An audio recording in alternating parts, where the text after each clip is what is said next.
The Browns, they're putrid. They're the worst team in the NFL. The 2024 season is over. Lamar Jackson can't win the playoffs. He'll win a third MVP, though, so that's great. Drew Sample is the most important piece of the Bengals offense next year. Go Joe Burrow. He deserves to be MVP. I wish he was the Browns quarterback. Kind of mean that. If you're looking for the most reactionary, silly, and unserious show on the internet, then you're home. Live from Hamilton, Ohio, it's Off the Bench by Chatterbox Sports on 1410 ESPN Radio.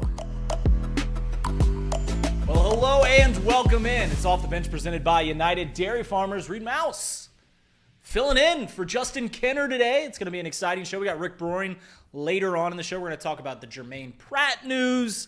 We are going to go over, I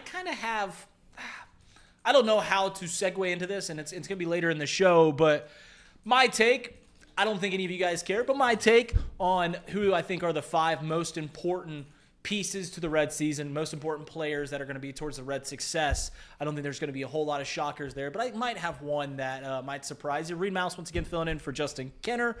We got Jacob Tissett, Elliot Rearing in the room. Guys, fellas, nice to see you. Someone asked how many hat adjustments you're going to have today, Jacob. Probably a few.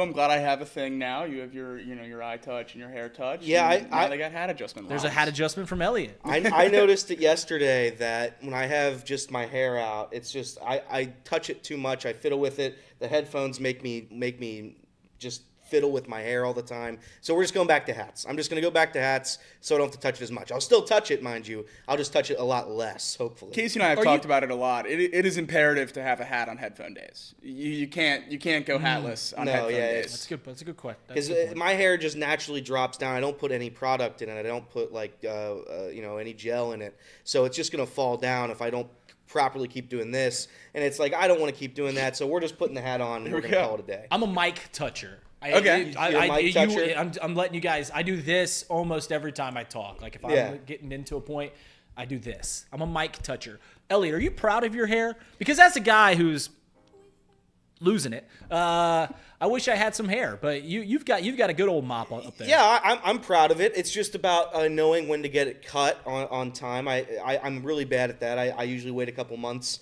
to cut it all off. But I do like it. I do like having the ability to have hair. I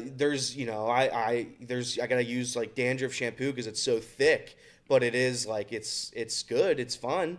It gets hot in the summer, real hot in the summer. Yeah, I'm sure. It's black. It's really dark and it's thick. I used to do only buzz cuts, so I used to do when I was in grade school. I'd just be a buzz cut guy. Now, obviously, I don't like buzz cut. I don't like the way I look with a buzz cut, so we just let it grow until it pretty much almost touches my shoulder. So I make a great deal about how I'm losing my hair. I recently heard that if you make it to 30 with your hair, okay, you'll have hair in some capacity forever. Oh, wow. Like you won't just go completely bald. So for the first time in my life, I'm like, let's get to 30, baby. I got about 15 months before I get there, but I'm excited. I'm excited to get 30 because it's going to be a celebration. If I still got to have my hair. Yep. I don't want to count the chickens before they hatch. But I'm a little excited. Casey McAllister also in the room. Casey looking dapper today. Thank you. What is that, little sweater underneath the coat? Look at you. Yeah. I thought I would do a little dress up today. So wow. I'm layered up a little bit, and I'm excited. It's Severance Day.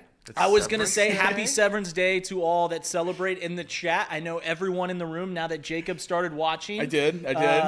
We all watched Severance. Jacob said he started watching last night, and he stayed up into the wee hours of the morning watching too many episodes. Yeah, they all end on a better cliffhanger than the last. So I was stuck. I was stuck watching for a while, but made it to sleep and probably going to make up a doctor's appointment or something today to go finish it up. So, yeah, we'll see what happens later.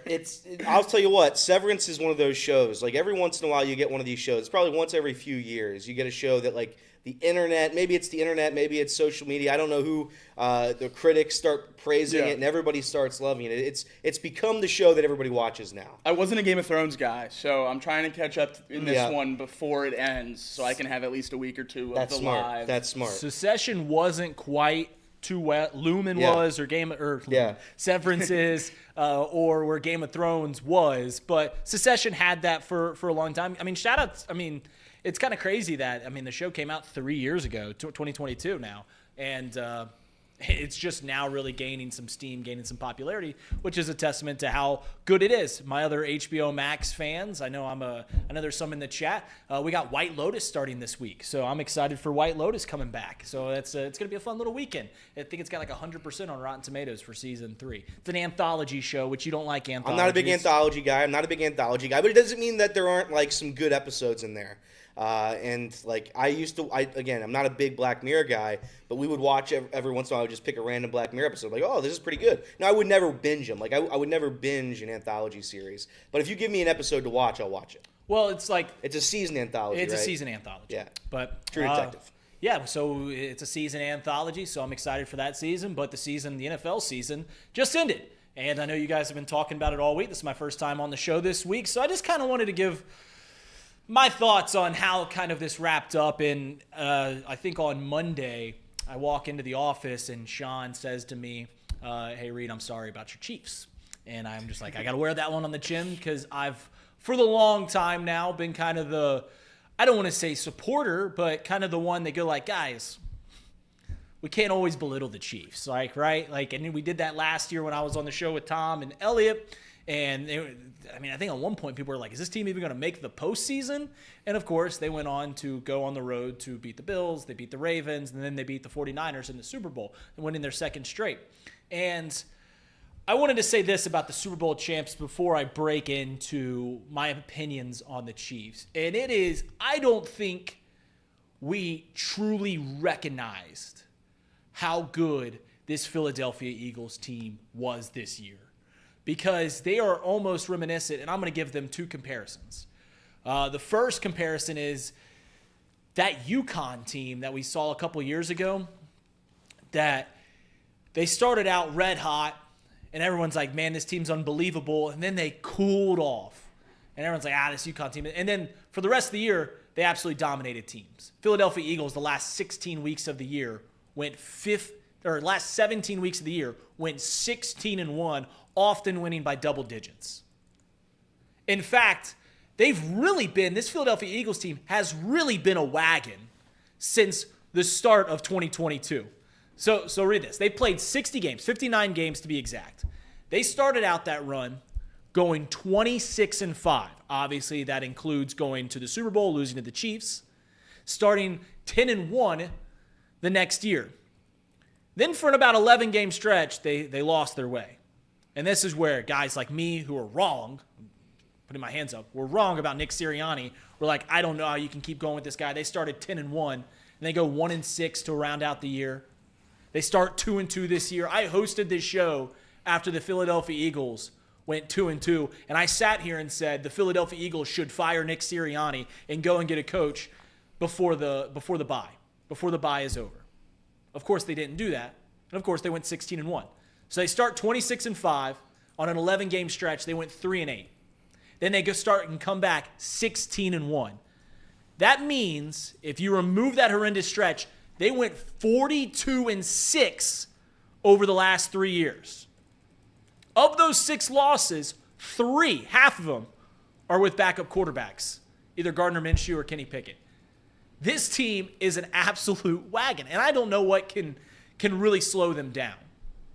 Now, I gave them the one comparison, which is the UConn Husky teams a couple years ago where they had that horrendous stretch, and they go on to be unstoppable. And I'm not the first to draw this other comparison, but they really, really remind me of those Seattle Seahawks teams of a decade ago. A team so dominant on the defensive front. Every single player looks to be a star. And every single player they draft looks to be a star. They've got an unstoppable running back, Saquon Barkley, Marshawn Lynch. They've got a small, mobile quarterback who's really good in pressers, but there's also just one little thing about him that you're just like, it doesn't quite get me right. And there's always noise around the team. Richard Sherman. We're talking about A.J. Brown. There's a lot of similarities. And what did they do to win their first Super Bowl? What did the Seahawks do? They absolutely demolished an all-time great in Peyton Manning. Wiped the floor with them. What did this Eagles team do? They wiped the floor with Patrick Mahomes, make him look terrible. Like, truly one of the worst games I've ever seen from an all-time great quarterback. So I don't know where the Philadelphia Eagles go. I think if we watch that blueprint of the Seattle Seahawks, we thought that this was going to be a perennial team that wins multiple Super Bowls. Obviously, they went to two, should have won two. Obviously, the famous interception against the New England Patriots gets brought up. But that's my comparison, and I mean, it's going to be a long time, especially I think they're the leading odds getter for Myles Garrett. I think that's true. Mm-hmm. Yeah. If they get Myles Garrett, good luck. Everyone made a lot to do about how the Philadelphia Eagles did not blitz in that Super Bowl. Well, you don't need to blitz if you're getting pressure. It's a numbers game. And if there's four defensive linemen are beating 5 offensive linemen, guess what? You don't need to bring any extra.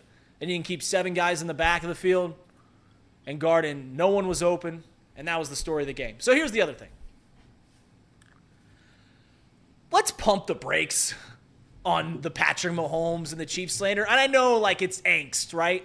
We've seen it for years. We wanted them to lose so badly, and I'm a Cincinnati Bengals fan. I went with Casey to Allen Fieldhouse after we lost in the AFC Championship game 2 years ago, and they honored Travis Kelce at halftime, and like it broke my brain. I think I got severed right then and there, and I was going down the shaft. It was like 2 different people. I blacked out for a second as I started MF and all these Kansas student fans as we were sitting in the Kansas student section. It's a lot of angst built up after seeing the Chiefs be so good for so long that now they get demolished in the Super Bowl. We want to go like, they'll never get back, or this team's not any good, or man, Patrick Mahomes, where we thought he was going to get to this GOAT status, he can't even come close to sniffing Tom Brady's jock. I just want to remind you that the Kansas City Chiefs aren't the first team to ever go for a three-peat. In fact, the last team to go for a three-peat was the New England Patriots, led by Tom Brady. They went back-to-back Super Bowls. What do they do in that third season? They go 10-6. They win their first playoff game. Then they lose to a Jake Plummer-led Denver Broncos team. Tom Brady throws a pick 6, 1 touchdown, 2 interceptions. So, like, they've gotten the furthest that anyone's ever seen of a three-peat. And as long as Patrick Mahomes and Andy Reid are there, I don't know how you could say that this team isn't going to be constantly up there. Now, I will admit, I never seen an all-time great team quit quite like the Kansas City Chiefs did on Sunday. Because they quit. I mean, you saw the body language, shoulders down, no one stepping up on the sideline, quite like you saw. You saw the clips of Tom Brady in the 28-3. But I don't know. If you guys want to count out the Kansas City Chiefs, you can do that. Just don't be upset next year if they start out 13-1, 14-2, whatever it is, the same way they were. I'll call them dead when I see them not taking a breath on the field. So I got to ask this question. In the MLB, GMs are some of the biggest stars in the game. Obviously, Billy Beane has a movie made about him. Theo Epstein resurrected 2 franchises that had the longest droughts in professional sports, the Boston Red Sox and the Chicago Cubs. Is Howie Roseman the first front office star in NFL history? Because I can't think of another. And if you got one for me? Jerry Jones as he's their GM. But is he accredited with accumulating that 90s team? Like, is he there? I don't know. You're right. He's at the forefront.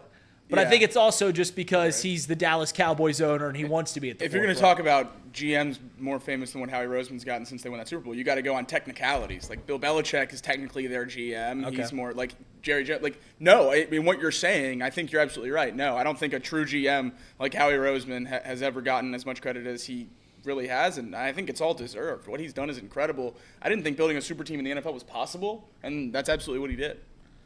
I mean, the way that you go about figuring it out is by just listing some of the names.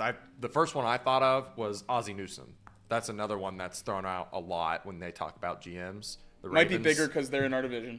Yeah, they're probably a little bit bigger because of our division. But I looked it up just now, and I have, like, no clue who half of these people are. Like, Al Davis is considered one of them. And, yeah, it's... And, like, John Elway is considered one of them. But, like, nothing compared to what Craig with a good point. John Newsom or Lynch, San Francisco. He's been paraded around a little bit, especially during their Garoppolo runs. Yeah, it's like there's names that come up, but often the names that you keep bringing up are guys that were Hall of Fame. John sure. Elway and John Lynch yeah. are Hall of Fame players. So Absolutely. You pay a little closer attention when they are running your franchise. If you ask me right now if I could have Andy Reid or Howie Roseman on the Cincinnati Bengals, I don't know about you guys. I would take Howie Roseman and Zach Taylor over Andy Reid and Duke Tobin. No question in my mind. Yeah, it's really not close. So I'll give the Philadelphia Eagles a lot of credit because that team, I don't know what slows them down anytime soon. I don't know what slows down the NFL because in a game where they had a divisive halftime show, in a game that was an absolute blowout, they had the highest ratings in NFL history for both, and it's just a juggernaut, and I don't know how anything. We always talk about how industries all come and go, kingdoms, empires, they all come and go. I don't know what the heck's going to stop the NFL at this point. If an absolute blowout and a divisive halftime show gets the best ratings ever, we'll see. We'll see. All right, that's the end of my NFL rant. We're going to take a short break. When we come back, we're going to get the headlines in sports. Off the Bench presented by United Dairy Farmers, 1410 Wing AM.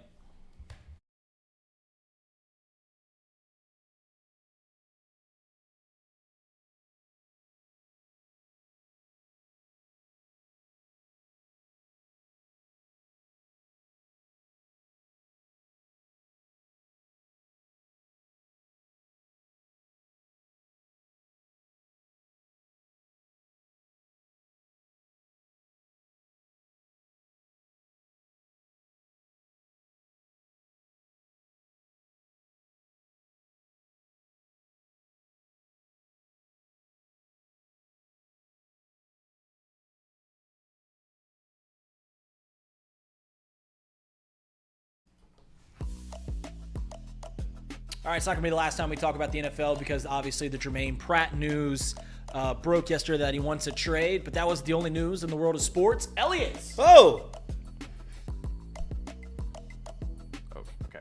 Elliot's headline. Score updates, breaking news, local and national headlines, whatever's going on in the world of sports, Elliot has you covered. Off the Bench brings you Elliot's headlines. that was good control on that one. Yeah. That was actually really good Had to control. dial it back a little bit. I was hoping you were going to go all out on that one. No, we got in trouble last time. Oh, that's true. Okay. Big radio got mad. You get big radio. Headlines. Xavier, the Musketeers. They went on the road last night at Providence, 91-82. Fremantle dropped 23 points, 9 boards, including the Hail Mary pass, the famous Christian Leitner play. And I'm going to agree with Paul. I saw a bunch of Paul tweets last night. I'm going to agree with Paul. That play never works. It's funny because never works. It's funny because Paul has done this for weeks now. Yeah. He said 30 years ago we fall in love with a baseball pass, and we just do it all the time now. And you're right. It worked one time 30 years ago. It was funny that Xavier did it against Rick Pitino, who famously was the coach that lost that game, and that's what lost Xavier the game that time. I think it's legitimately if you have like 3-4 seconds left and you don't elect to have somebody catch the ball at like mid-court and either shoot a half-court shot or shoot a logo three, I think you're insane because that play never works, and it's always going to be intercepted every single time. Except for last night. It happened twice last night. But again, Xavier, 91-82. Dante Maddox led all scorers with 26. Back-to-back 20-point performances from him. Xavier will take on DePaul at noon on Saturday. Third-ranked Duke. They took on California. No idea California was in the ACC. Oh, yeah. Not a clue. Well, when you think of the Atlantic Coast, you think California. That's true. Not a clue. I saw a stat yesterday. Stanford. God, it's crazy. I saw a stat yesterday. Mick Cronin is 0-5 in all East Coast games. And Central Time Zone And games. Central Time. 17-2 or 18-2 west of that. It's so funny. beautiful. It's such a good bit by him. It's- Anyway, Duke crushed Cal 78-57. I think Cooper Flagg dropped 27. So that's not really a game worth mentioning. But they're third ranked in the country. 12th ranked Texas Tech. They won in double overtime. They played Arizona State 111-106. The final in that one. You have 21st ranked Missouri. They blew out Oklahoma 82-58. 19th ranked Ole Miss 72-68 on the road to keep South Carolina winless in the SEC. Winless in the SEC. As good as that conference is, There's always got to be an anchor. South Carolina is that anchor. TCU, they catch a Hail Mary pass as well. This one to win the game, 73-72 over Oklahoma State. And again, that play, it's like it worked, but it was tipped by the other team and somehow fell into the lap of their guy. Made the three with a second left, but my God, it's just like it play doesn't work, except it worked. So I don't have anything else to say. NBA, Luka and the Lakers, they lose again, this time 131-119 to the Jazz. Luka only had 16 points in that effort. The Mavericks, I said every time I do Lakers, I got to do Mavericks. They win. Wow. They get the win over Golden State, 111-107. Kyrie dropped 42 points. Jason Kidd was asked about who's going to play center for them with Anthony Davis's injury, and he said everyone on the roster. That sounds good. Listen, as long as they're healthy and not fat, that's the key That's for right. the Mavericks moving forward. That's they right. cannot be fat. The Cavaliers, they blew out the Raptors last night, 131-108. Donovan Mitchell leading all Cavaliers scorers with 21, adding 6 boards and 5 assists. Mobley and Allen each adding double-doubles as well. Cavaliers stay hot. Best record in the East. Major League Baseball, we have some news. The Padres, who I don't think made a move essentially all offseason, made a move yesterday. Nick Pivetta, 4 years, $55 million. Good for them. So Good. I was just going to say about Nick Pivetta, this deal, 4 years, $55 million. There was a story that came out a couple of weeks ago that they were looking to either deal Michael King, who is a young, controllable starter that's really, really good, or Dylan Cease, who is a bona fide ace that they have for one more year. And the reason they want to move them is to get under the luxury tax threshold. So, like, it makes sense, right? If you just want to get under, because it does punish those it doesn't quite punish the Dodgers or the Yankees, but it punishes teams like the Cubs and the Padres and stuff like that. The luxury tax does. But that was the rumor, is that they want to get rid of their, high AAV pitching so that they can get under the luxury tax threshold. That they've been getting trades all week. And then they go and sign a guy for $17 million a year. Like that doesn't quite compute in my brain. So we'll see what happens with that whole Padres, ordeal. and they have new ownership now. Is that right? The last couple of years, because their old guy passed away. Is that right? Or So yeah, there was a fight between the wife or the brother. That's what I thought. Of the owner, and I think the brother ended up winning out, and he got welcomed in by the other owners. So the big signing yesterday, we thought was going to go to Reid's team, the Chicago Cubs, but Alex Bregman, 3 years, $120 million to the Boston Red Sox. So the Bregman thing, I don't know how I let myself, obviously I'm a Cubs fan, I don't know how I let myself get completely convinced that we were going to get Alex Bregman. Because when it first started rumoring, I was like, why do we want Alex Bregman? Because you get into this whole thing, similar to that, it would push the Cubs over the luxury tax threshold, so they're going to have to move some pieces, more than likely Nico Horner. So you're like, how does this all make sense? Obviously, it would have made them better, but it really would have limited their chances to extend Kyle Tucker in the future, all these things. But I let myself, hey, just give in. The team's going to be better if you get Alex Bregman. And, John Heyman, Harold Reynolds, pretty much every big reporter came out and said, it seems like Bregman's going to go to the Cubs. And then the news breaks last night that he's going to sign $40 million a year for Alex Bregman with an opt-out after each year.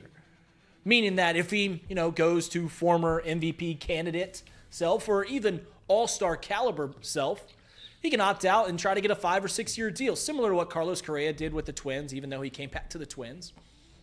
So it's really interesting that the Red Sox get him for that price. Kind of shoves in the Cubs too with their current infield. We'll see what happens there. But the thing about Bregman is, the poor Detroit Tigers really had no chance. I mean, they thought they did. They kept coming out with these rumors about Bregman, and it'd unfold, and it'd be like, well, Bregman's really looking for a 6 year deal, and the Tigers like, I got a 6 year deal. Here's 7 years. Here's a longer deal. Well, he's looking for about $30 million a year. What? I got $30 million a year. 6 years. It's exactly what you want. And it's like Bregman just kept calling the Cubs or the Red Sox or the Astros and just kept going, I really don't want to go to Detroit. Please help me out here. And eventually he goes to Boston. Now Boston has to figure out what they do with that infield because obviously Rafael Devers is The their report third was he's base. going to play second. Bregman's going to play second? Really? I mean, Devers is a terrible third baseman. I don't know why they're insistent on playing him at third. I don't know. Yeah, he's terrible. So it makes a lot of sense to DH, but isn't Yoshida a DH? So that's where they he doesn't fit that team. Their top prospect's a second baseman too. Like, he doesn't fit that team. Out of all the teams that he could have gone to, he fit the Red Sox the least. But Red Sox got to spend money to compete in the AL East, and that's what they did. Also, there was rumors that he was going to go to that Blue Jays were in on it, and then it came out, and they're just like, yeah, the Blue Jays were never close. Poor Blue Jays. It's like they just kick the tires on everything, and they just never even come close. They're like the Reds, except every once in a while they do land like a big free agent. Like they're in the conversation. The Reds, aren't going to sign anyone, but they're there. The Blue Jays, are there, and like every once out of 50, they'll sign a big The Blue Jays are going to be in the top free agents' final 3, and they don't have a chance. Yeah, I mean, never. It's like That's unfortunate. It's like the Blue Jays were told by Vladdy's agent, hey, you've got to really compete, or else he won't sign an extension here. So they're just like, dude, we got to at least look like we're trying to get these guys. Like, don't give them like a serious offer. Just get your name thought up of by Buster Olney and Ken Rosenthal. Like, just get your name in the tweet. College football, and by the way, Alex Bregman. People were acting like Alex Bregman wasn't a good player. Alex Bregman's a damn good baseball player. I think I saw there was like, do you want to pay him that much? He's 30 years old, yada yada yada. He's coming off I think his worst year. He's still a Gold Glover. He's a great defensive player, and I just thought it was crazy that people were discrediting Alex Bregman. So not a ton of people, but there was a couple people on the worldwide leader of sports that I saw that just kept saying this is a guy maybe you don't want to sign long term, but it's like, I don't know what else you want from a baseball player if you're looking for a solid third baseman. So yeah, he's been a four-win player pretty much his entire career. The problem is his power was in Houston, where they have the Crawford boxes, which is really short. It's probably the easiest place to hit a home run for right-handed hitters. Yeah. He's now going to Fenway, which is arguably the hardest place to hit a home run if you're a right-handed hitter because of the Green Monster, of course. But his on-base percentage has dropped about 20 points every year. He's a contact hitter with enough pop to get it out of the park. So what happens as you get older, your power goes down. You're not seeing the ball. You're not getting on base as highly. They start attacking you more, and it all kind of unfolds. Still obviously a great glove. Still obviously a good player. But I think the writing's on the wall for what Alex Bregman looks like in about 3 to 4 years. So that's why everyone was weary of giving him that 6-7 year deal, except for the Detroit Tigers, who he clearly didn't want to go to. But yeah, he's still obviously one of the best players in the game. He's good. He's good. OSU, and I lumped in college football as well into this. Matt Patricia, the new DC of Ohio State. I saw a lot of fans puzzled, but your overall thoughts? Yeah, I was pretty excited. I think that's a big name. I don't have any reason to go against Ryan Day's hires. A lot of the reactions to this feels like the reactions this time last year when they hired Chip Kelly. This guy was a terrible head coach. This will never work. What an embarrassing hire. How could you ever make this move? Win a national championship, offense looks pretty good. So, I'll hold out my reservations until it starts to look bad, and then I'll ask to have him fired. How many fans are going to bring in the pencil in the ear in the stadium? Me. Yeah, no, everyone. I feel like you got to do it. Yeah, it's nice that he's obviously Detroit hates him. Sure. So if he's able to obviously turn this around, the losing streak against Michigan defense plays well in Ann Arbor next year. That could be a lot of fun, just an extra twist to the knife. Could you see him? Wasn't he the offensive coordinator a couple of years ago? He was. Could you see Hartline not doing a great job? Yeah. There's like, Patricia, you're gonna have to play double duty. You're doing both. Yeah. No, I do think this tells us that Ryan Day is gonna have a lot to do with the offensive side of the football. Yeah. I don't know how much control they're gonna give Hartline right away. They did say he's gonna call plays, but I think that's going to take a lot of days' time on that offensive side of the football. So Patricia's going to be able to do his thing defensively, and I think that's going to be an overall positive for Ohio State. Hundreds of college football players have signed group licensing agreements for their likeness to be used on video games in what is expected to be the single largest commercial deal in the industry's history, eclipsing $20 million and perhaps touching more than 100 different schools. I thought this was already in place, but I guess this is a new addition onto it. I don't know too much about it other than the fact that they're going to keep getting money for these video games, which is good for all of us. I think they're expanding the marketing for next year's game. I see. So I think that's where a lot of this new money's coming from, is instead of just the posters on campuses like they did last year and the pictures from photo shoots, they're going to do more commercials and TV stuff, which is where a lot of this money comes from. But the game this year outperformed all their numbers that they expected, so I think they're raising that money to be in it next year as well.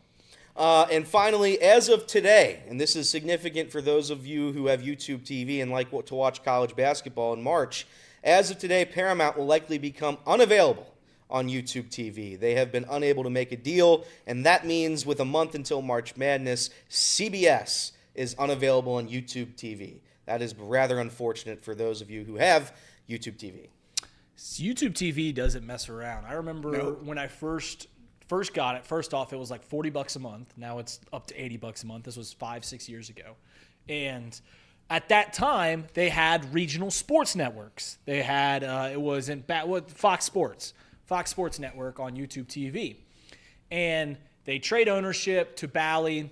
And it was almost like Bally came in, saw the books on these Fox regional sports networks, and they said, man, you guys are getting screwed by these online cable companies that are going to be really big here in a couple of years. So they went to the decision table with YouTube TV, Google, and they said, hey, we got to get paid more, or you're not going to get our sports networks. And YouTube TV's like, yeah, whatever, you can go. Like, no one's watching these Reds games. No one's watching these games. You can go. So whoever had the bright idea from Bally that said, hey, we're going to buy this team, and then we're going to get more money from YouTube TV, and it's all going to work out, and then immediately got kicked off YouTube TV for good. What a bad thing. YouTube TV, don't mess around. I noticed you didn't bring up the NHL's Four Nations face-off. You're right, I did not. How's that going? It's good. It was exciting. Me and Kirby were talking about it in the Discord last night. They're doing that in place of the All-Star Game.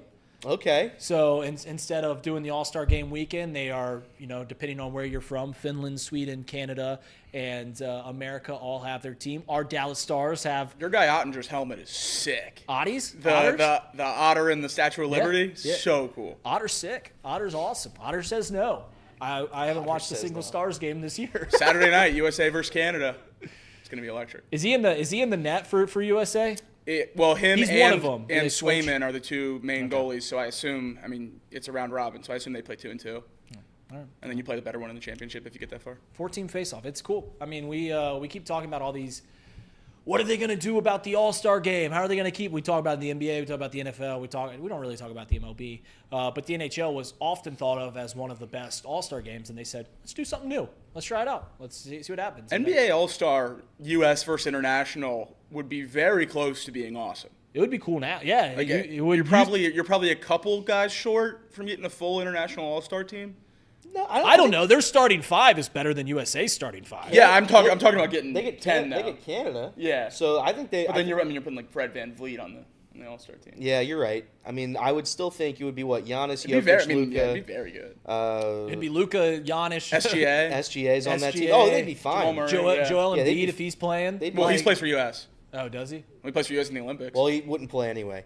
That's fair. Even if he could play. NBA All-Star Weekend is this weekend as well. Yeah, didn't even know that. I didn't know it as well. I was listening to a podcast who we will not credit in the studio, but the commissioner was talking about like changes and stuff, and they're going to a completely different format this year. Which I'm not going to probably watch it, but we'll see. I'll look on Twitter and see the ratings, and that'll tell me how I should feel about Have it. they announced the dunk contest participants yet? Yeah, Max it's McClung. terrible. Mac They McClung. brought up Mac McClung again from the G League. They Okay. can't even find people in the NBA willing to do it. Does he get extra money for If participating? he wins, he gets $1 million. If he wins. Okay. Yeah. So that's kind of his big payday. Is once a year he probably literally doesn't even play basketball. He just dunks. Yeah, Like that's- it's probably just like that's all he practices all year. Is that LeBron's biggest knock on his legacy? That he would never participate in the dunk contest? No, it's losing to the Mavericks. That's fair. Here's the thing, and this is a peek behind the sports entertainment curtain, is you got to have an opinion on everything. And I'll sit here and just single-handedly say, we can talk about NBA, the Luka trade, we could talk about the All-Star game all you want. I didn't watch before. I'm not going to watch after. It's just so me having an opinion on anything NBA just feels incredibly forced. Yeah. It would be quite literally like me having an opinion on how the NCAA is organizing their women's soccer tournament. I just don't care. And I don't think anything's going to pull me in. Obviously, it's exciting to see LeBron and these legacies and all this stuff, but it is what it is. Switching to the Elam ending made it way harder to bet on the over-under in the All-Star game. And that used to just be easy cleanup on one Saturday out of the year, Yep. over in the All-Star game. And then now it's difficult. Yeah. All right, we're going to take a short break. When we come back, we're going to talk about the Germaine Pratt news that broke yesterday, him wanting to trade. What we think it kind of meant. I know we released a video yesterday, but what we think it meant and what we think is going to happen. That and more when we come back on Off the Bench, presented by United Dairy Farmers.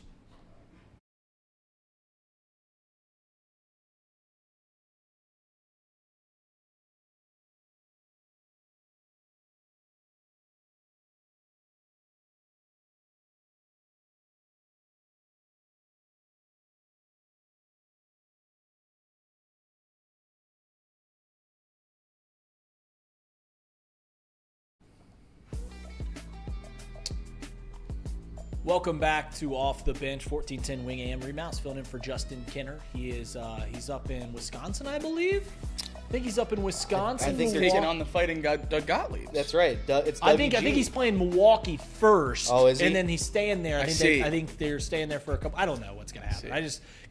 He said he was playing Milwaukee, and I was like, you tell Doug Gottlieb, I got one for him. And he's like, yeah, we're not playing Green Bay. And I was like, oh yeah, he coaches at Green Bay. Apparently, there's more than one city in Wisconsin. There's actually That's right. not. Just one. Yeah, it's just just Milwaukee. one. Yeah. It's just Green one. Bay doesn't count. Wisconsin is easily the softest state in the world because how did they give It's made of cheese. How did they give the Upper Peninsula to Michigan? It's connected to your state, and Michigan just took it. That's crazy to me. And that speaks pretty valiantly because we were supposed to give Toledo to Michigan, said and no. we literally went to war. Yeah, People right. forget that the Ohio, that's what started the Michigan-Ohio rivalry. Yeah. Was Toledo, and we're just like, hey, you get it from Lake Erie over to Indiana, and then we found out this little city Toledo was kind of valuable for ports, and we're just like, we want Toledo now, and they're like, we're gonna go to war, and they're like, you want to fight us? And then they're like, all right, you can have Toledo, and that's why Ohio has Toledo. We said, you want to go to war? So we started out 1-0. If I was Wisconsin, I just simply wouldn't have let them have it. But who wants the UP anyways? Maybe it's Well, a thing. it wouldn't be the UP if it was part of Wisconsin. Maybe, it'd just be their horn. Yeah. Just like we're the unicorn state. They would be now. a really misshapen state. Yeah. All right, so Germaine Pratt news came out. He has requested a trade, which, much to the chagrin of our Cincinnati Bengals fans, I'm sure we're going to be talked about in national media today. We're like, I don't know what's going on there in Cincinnati. But I don't think this shocked many. This news. Jacob, as the Cincinnati Bengals host or Chatterbox Bengals host, what was your initial reaction to this? He's been on that list towards the top of the cut list going into this offseason. I think that was kind of projection for how it was going to go anyway. I would assume that this comes after the Bengals saying we're either going to cut you or you take a pay cut, and he said, I'll quit before you can fire me, as you so eloquently put it. So, yeah, I think this is a net zero for the Bengals. I don't think Germaine Pratt was going to be a linebacker for this team next year anyway. This gives us a chance to get some value for him.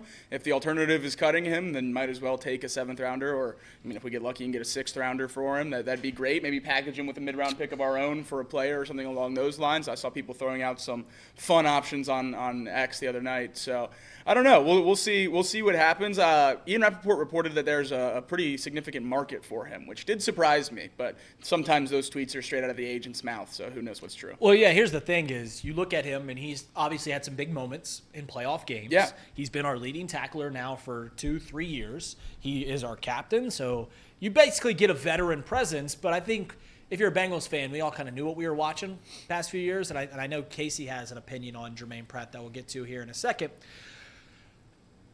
I get so frustrated with fans when it comes to people trading your own talent because they're always ludicrous trades. And we all do it. I do it. We all do it. I'm not going to out them. I saw someone put out, all right, Germaine Pratt wants a trade. I think we should get a 1 for him, but I'll accept a 2. Sorry? What? I made fun of Browns fans a couple weeks ago, last week, whenever the Myles Garrett stuff, and they're like, we want 4 1s and a 2nd. It's like, all right, pump the brakes here. Like, Myles Garrett's a Hall of Fame. He's a great 4 1s and a 2. Get out of here. When I saw someone say, now I think I want a 1 here, I'll take a 2 from Germaine Pratt. On the record, so would I. Correct. I want that to be stated, that if someone wants to offer a 2 for Germaine Pratt, We almost got a 2 for A.J. McCarron, so anything's possible. you do not hang up the phone. No, You put it on mute for a second. You go, hey, get the league office on here, and then you go, hey man, how's the family going? Yeah, get this done now. Right, Elliot, your opinion on Germaine Pratt asking for a trade? No, I think it was going to happen. A lot of these defensive players, they're going to see a defensive overhaul here with Al Golden. That was kind of the emphasis of bringing him here. It's let's develop and draft young talent and have Al Golden work his magic on them, opposed to let's have the 35-year-old, respectfully 30-year-old Jermaine Burton go out there and be the leader, the moral compass, the tweeter of the what's the thing he always tweets? The blood drop. I just think it was time. Some of these guys, Sam Hubbard is obviously on the block. He's going to be next in terms of not a Bengal soon. And it's the Bengals probably want this opposed. I bet this was more of a mutual thing, if anything. They probably went to Germaine Pratt and was like, hey, you're probably not going to be back. And he's like, all right, well, I'll probably request a trade then. I imagine it's a mutual sort of deal. Bengals can get a draft pick back for him opposed to just cutting him. So why not do it? It's a win. He can stay on this contract instead of trying to, find something else. It's a win-win for both sides, and it's better for the Bengals to know what we need in the draft opposed to, worry about cutting these guys later on and yada, yada, yada. So get this out of the way early, and Al Golden will have an idea of what he needs to do, which is why I think we need to get the other deals done as well. But beggars can't be choosers on that. Casey, I know you're in the same camp as me listen, there was a specific moment in Germaine Pratt's fandom, or Germaine Pratt's tenure with the Cincinnati Bengals, that I said, I don't want him anymore. And I'll tell you the exact moment. It was when we lost to the Kansas City Chiefs 2 years ago. And after the game, he is publicly going after Joseph Asai, which that's not what leaders do. I know he's been a captain in our locker. That's not what leaders do. There's a point where you can hold people accountable. There's a point where you can, be kind of a tough leader. But when the season's over, that's not the time. And I remember that video. And he came back, and I welcome back Germaine Pratt. Obviously, he's been our linebacker for the past few years. But there was a specific moment for you where you're kind of like, all right, I'm done with Germaine Pratt. Yeah, I mean, it was after this first Steelers game this year where he gets up on the podium. He's asked about his missed tackles, and he goes, I didn't miss very many tackles. It was all just – the reason why we lost was because it was a quick game. It was all just too quick. That ruined it for him because he just admitted flat out that he's not fast enough, not able to be a secure tackler, and he got super exposed right then and there without Logan Wilson standing beside him, without DJ Reader plugging up multiple gaps. And so for me, I was a little shocked actually when I found out that he was the first person to be announced cut. I thought he would get cut, but not be the first person to kind of like the first domino, right? Yeah. This is definitely the first domino that's fallen. That's like, okay, things are starting to move in that direction where the Bengals will actually start creating a bunch of cap space, creating a bunch of cash flow to be able to pay these guys, which is a great first step. But Germaine Pratt, to me, like, I appreciate what he did for us in Cincinnati. He's going to be remembered always for that interception, sealing that first playoff victory for us. But I think it got a little old. He started doing things, like you mentioned about the AFC Championship game, where, like, did he really deserve that leadership status after being kind of a jerk all season and then kind of making excuses as to why he couldn't make tackles, why he was so slow getting to his spot. I don't know. I just didn't like it. So I appreciate what he did, but this is, like you guys said, a mutual agreement. And hopefully he gets to a better spot. Hopefully he gets to keep his contract. I think that's the big thing. I think the biggest difference between Pratt and the rest of the guys on that cut list, the Alex Kappa, Sheldon Rankin, Sam Hubbard group of it all, is that Pratt has a little bit of value. He was top 10 in the NFL in tackles last year. We all know here how not great he was in terms of missed tackles and things along those lines, but he did have the raw numbers of a decent NFL linebacker. That's not the case for a lot of the other guys we're debating on cutting, so I bet he took it a little harder than those guys would. If you tell Sam Hubbard you're getting cut, Sheldon Rankins you're getting cut, they probably have seen that coming for a while now. Germaine Pratt, we've seen him talk himself into this team not missing tackles. So I'm sure he talked himself into being on this roster next year, and he took it pretty hard when they told him he wouldn't. I think that's the main difference between him and those other guys. But another guy on that cut list who mentioned something after this move, Geno Stone, there was a post about every NFL team's worst free agency signing this past season, and Geno Stone replied, a lot went into that, but no excuse next year. I'm back on my S. So it appears Geno Stone will be back in Cincinnati as well. He's a name we threw out as a potential cut. I think cutting Geno Stone would be a major mistake. Couldn't agree more. I think Geno Stone, though he sucked for the first half of the year, thought he played really well in the second half. Granted, we played much worse defenses, but I don't know. I think we should bring back Geno Stone. He's young. He had a bad 8 games, and I'm not willing to cut bait. And also, it's a smaller contract. It's what, $4 or $5 million a year. Yeah, it's relatively cheap. It's really not that. It's what we're paying Drew Sample. So it's like it's not a big deal. We're not saving a whole lot of money. And this is a guy 2 years ago was second in the league in interceptions. I know we keep throwing that around every time that we bring up Geno Stone, but it is what it is. The thing about Germaine Pratt, and I don't know if one of you guys said this as I was, perusing the internet for other people's opinions, is he's the one out of all the cut options. He's the one where we at least don't have an answer right away. Yeah. He's the one answer. Like, if we cut Sam Hubbard, we got Miles Murphy right there. We cut Sheldon Rankins. We drafted 2 defensive tackles last year. We cut even Geno Stone. There's other guys to fill that spot. We cut Germaine Pratt. There's no linebacker in waiting for that position. This is going to have to be a new position that we either get in free agency or draft with high. Either way, we're going to have to be using some of our capital, draft capital, or quite simply money, to replace that position. So that's really going to be interesting to see how we go about that, because, like I said, it's not like it's a plug-and-play situation to where you can sign a veteran and go, well, we still got this young guy that might turn into something like Miles Murphy, like the 2 tackles that we had on the interior line last year. We'll see. We'll see what it comes with Germaine Pratt. I think that means that they're giving Al Golden more control than I expected them to right away. I think Logan Wilson fits his scheme pretty well, and I don't think Germaine Pratt does. He can't cover, and he can't really rush. He's an old-fashioned thumper linebacker, and that doesn't work in Al Golden's system. He needs the versatile linebackers. We've talked about that extra role he's adding to the defense next year, that hybrid linebacker edge rusher, and we don't have a guy that fits that role either. So I think this is the first move of overhauling the defense to match what Al Golden wants to do, and I think that's the best chance the Bengals have to turn it around relatively quickly. All right. Casey? Yeah, I was pretty much going to say the same thing. Pratt didn't really fit the scheme of what Al Golden wanted to do. You need linebackers that are able to do both things very well: tackle, cover in space, be able to get to the quarterback and pressure him whenever they dial up blitzes. Pratt being kind of slow and starting to lose some of that the young juice factor in him.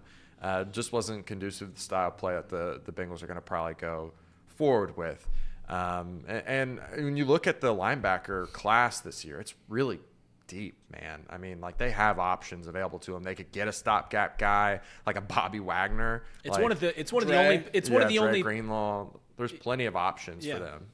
Here's what I'll say when it comes to the Bengals in the draft, and I think I've made this opinion before. I made it known to Jacob off air, and it's no secret that the Cincinnati Bengals have had problems drafting over the last few years. I don't think I'm breaking any new ground on that one. There's a few positions in the NFL that have seen their value go down significantly over the last 5 to 10 years. Running back being one. We might see that uptick with the signings of Derrick Henry and Saquon Barkley the last year. And obviously some early round draft picks that people got that have been successes. Linebacker's another one. Actually, linebacker's probably 2 behind running back and seeing their value decrease. The Detroit Lions have gone about this pretty much for the last 4 years, and I know they have had some really, really, really good draft picks, but they have drafted guys out of round. For a while, we say, do not draft a running back in the first round. Do not draft a linebacker in the first round. And what do the Lions do? They say, hey, I could take the 3rd offensive tackle in this class, or the 4th offensive tackle in this class. Or I could take the 4th edge rusher in this class. Or I could take the 3rd wide receiver in this class. And they said, I'm not going to do that. I'm going to go out and I'm going to get the number 1 linebacker. I'm going to go out and I'm going to get the number 1 running back. And if the Bengals are as inept as we think they are at drafting people, maybe let's stop trying to find the 4th edge rusher or the 4th tackle or the 4th wide receiver, and let's just go out and get the best linebacker in the middle of the first round. Let's go out and get the best safety in the middle of the first round. Let's go out and get even the one guy, the other position that people say do not draft in the first round, tight end.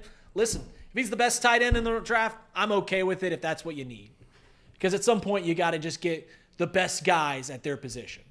And if you can't do it getting the 4th or 5th guy in a draft, let's go ahead and just get the first linebacker off the board and just leave it where it be. Obviously, the Bengals have a lot of holes to fill. So maybe, all in on that. But I think that's a good way to go about it if you can't draft right. It's much more likely the best guard, linebacker, or safety is there at 17 than the best tackle, edge rusher, wide receiver. So you would be scraping, 2nd, 3rd, 4th on those lists. I don't know why teams don't go for that best, especially when we've seen that model work. Let other people scout for you. Yeah. If other people are saying this is the number one linebacker, we got him, start of the second round, end of the first round, whatever. Just take the best linebacker. Just go ahead and do it. It's worked for the Lions. Yeah.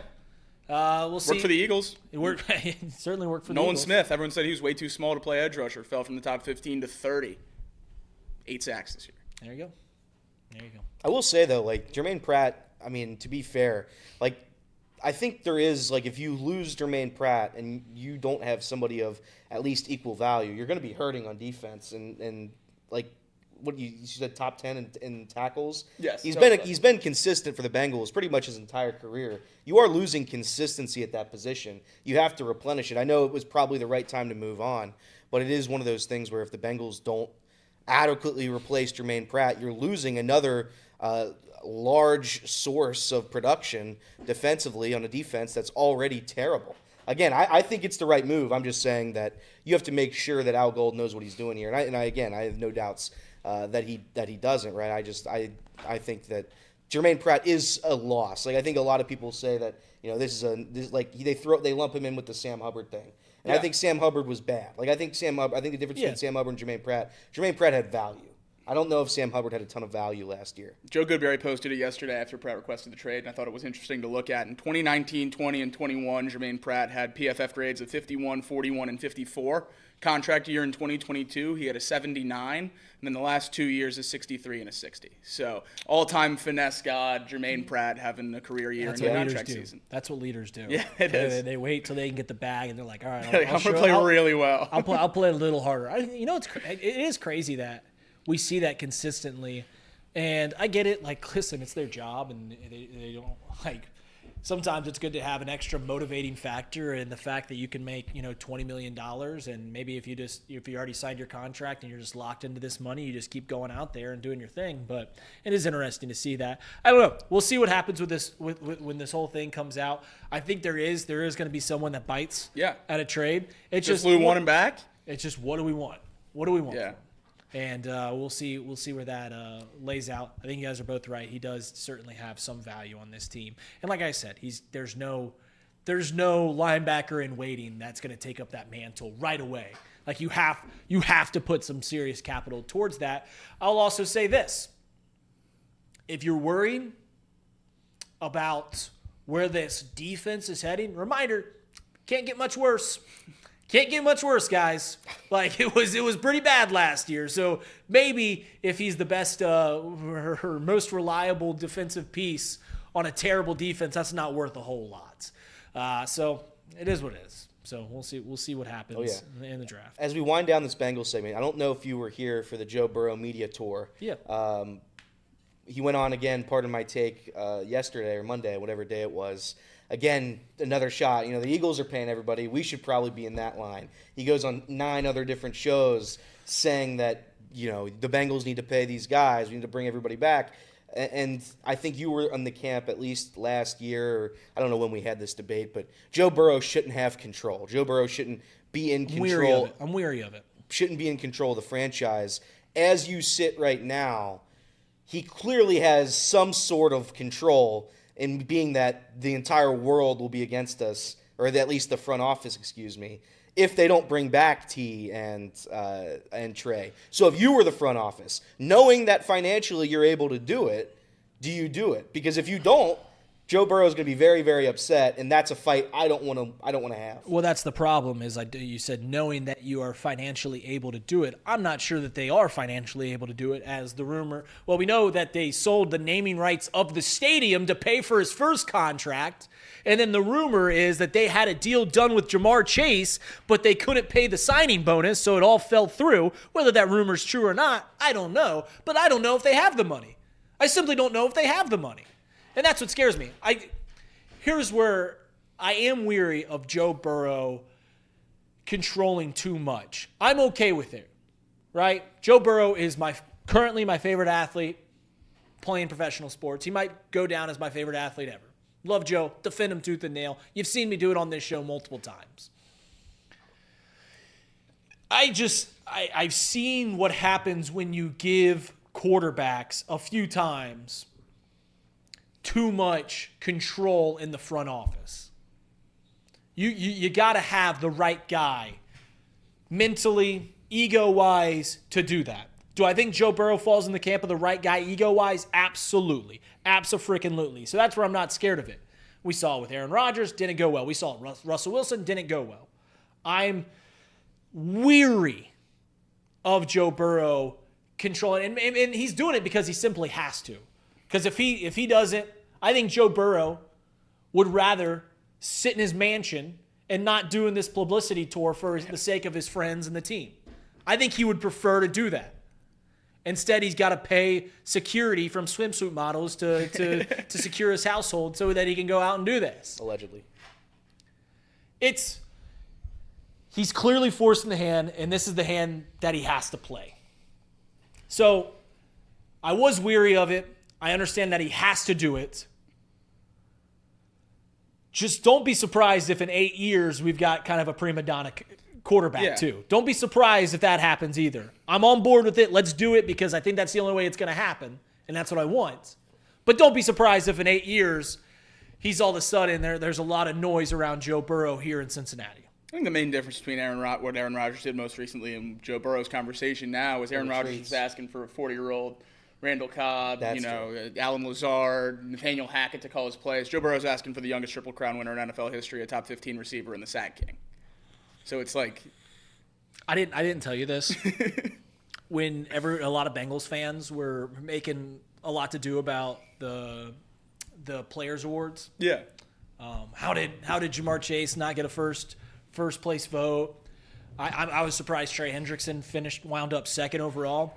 Do you know how embarrassed I'd be if I was a Bengals fan and we had the Offensive Player of the Year, the Defensive Player of the Year, the third place guy or fourth place guy in MVP voting, and the Comeback Player of the Year, and we didn't play a single playoff game? You know how embarrassing that would be? It'd be tough. That would be real tough. It'd be tough. Be super tough. Luckily, we didn't have to deal with it. Luckily, we didn't have to go there, but that's where I was a little concerned coming back from that. But yeah, I mean, he's not asking for a whole lot. Just pay the elite guys. And it goes back to what I said earlier. If you're having trouble drafting people, like if you're the Kansas City Chiefs, you don't worry about letting Tyreek Hill walk because you know what? You'll probably get somebody else. You don't worry about Snead walking because you'll probably get somebody else. You're the Cincinnati Bengals. It's not every day that we get elite talent in this locker room. You keep it as long as you can. All right, we're going to take a short break. When we come back, we'll talk some college basketball here. That's right. And Off the Bench, presented by United Dairy Farmers.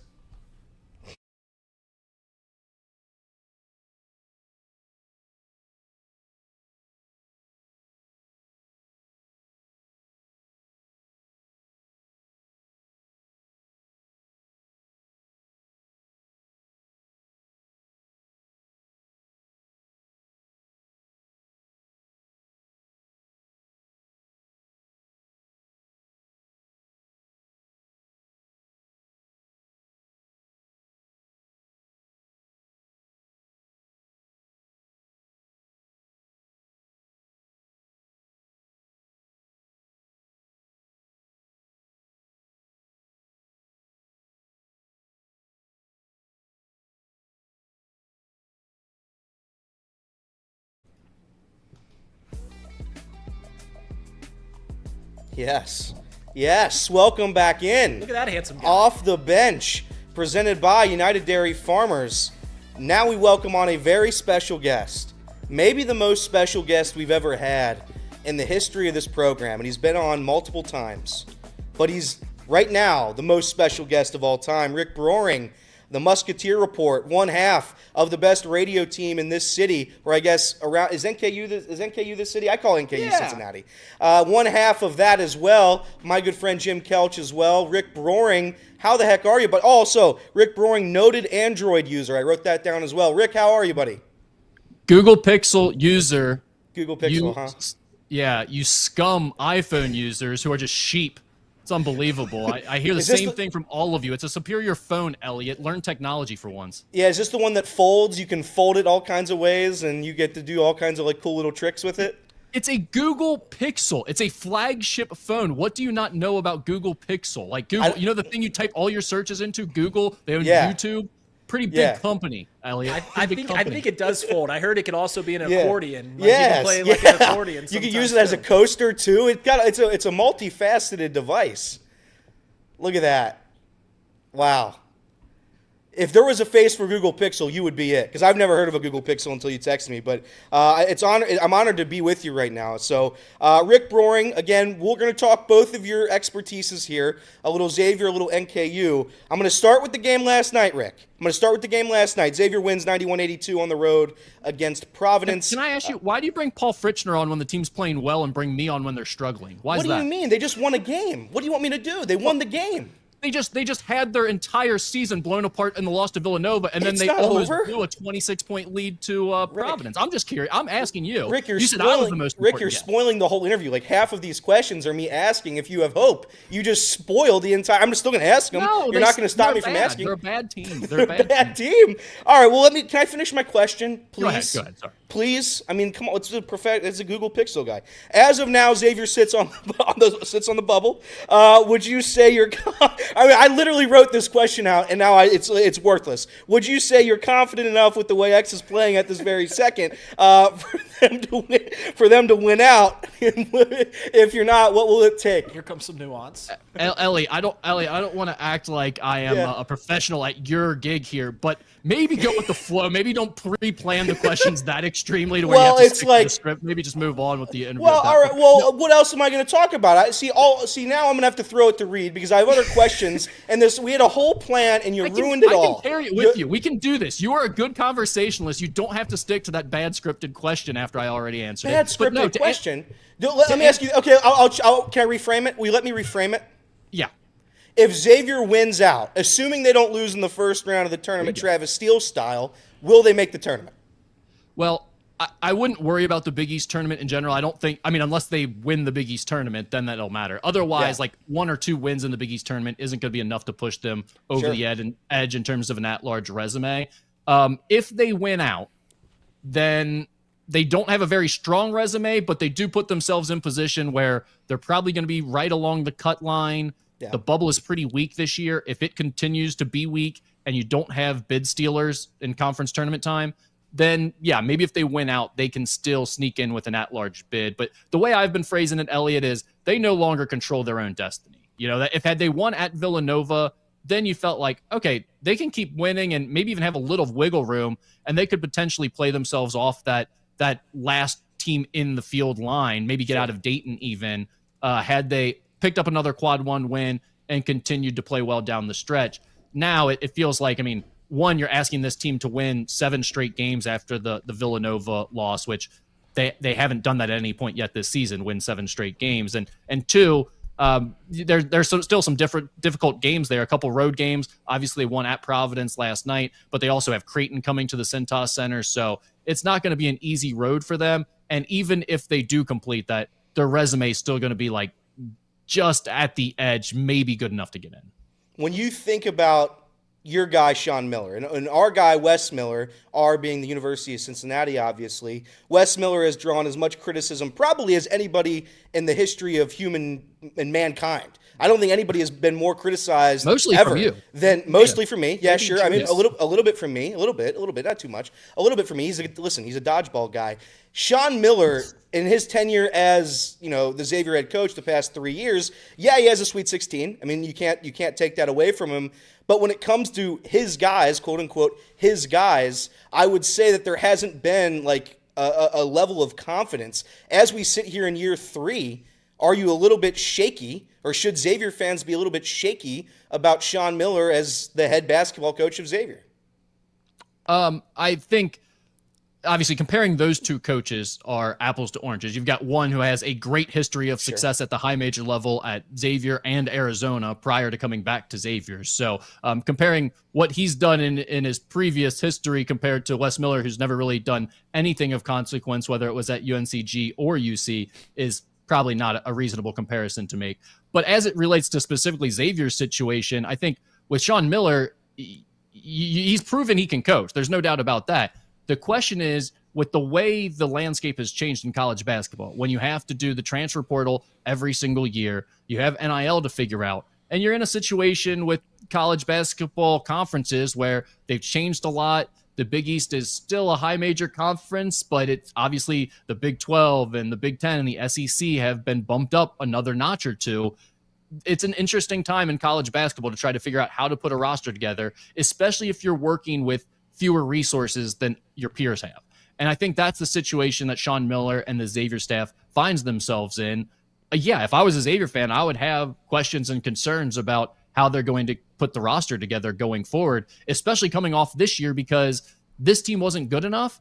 And I'm not sure how much of it you're really bringing back for next year. Like there's not a ton to build off of from this year's group going into next year. So it really does feel for a lot of these programs, and maybe everyone at this point, every season is year to year. You don't build off of the previous year like you used to. So you've really got to be shrewd when it comes to putting together your roster. Hey, Rick, how's it? You know what? It's good to see a handsome face on here. I will tell you this.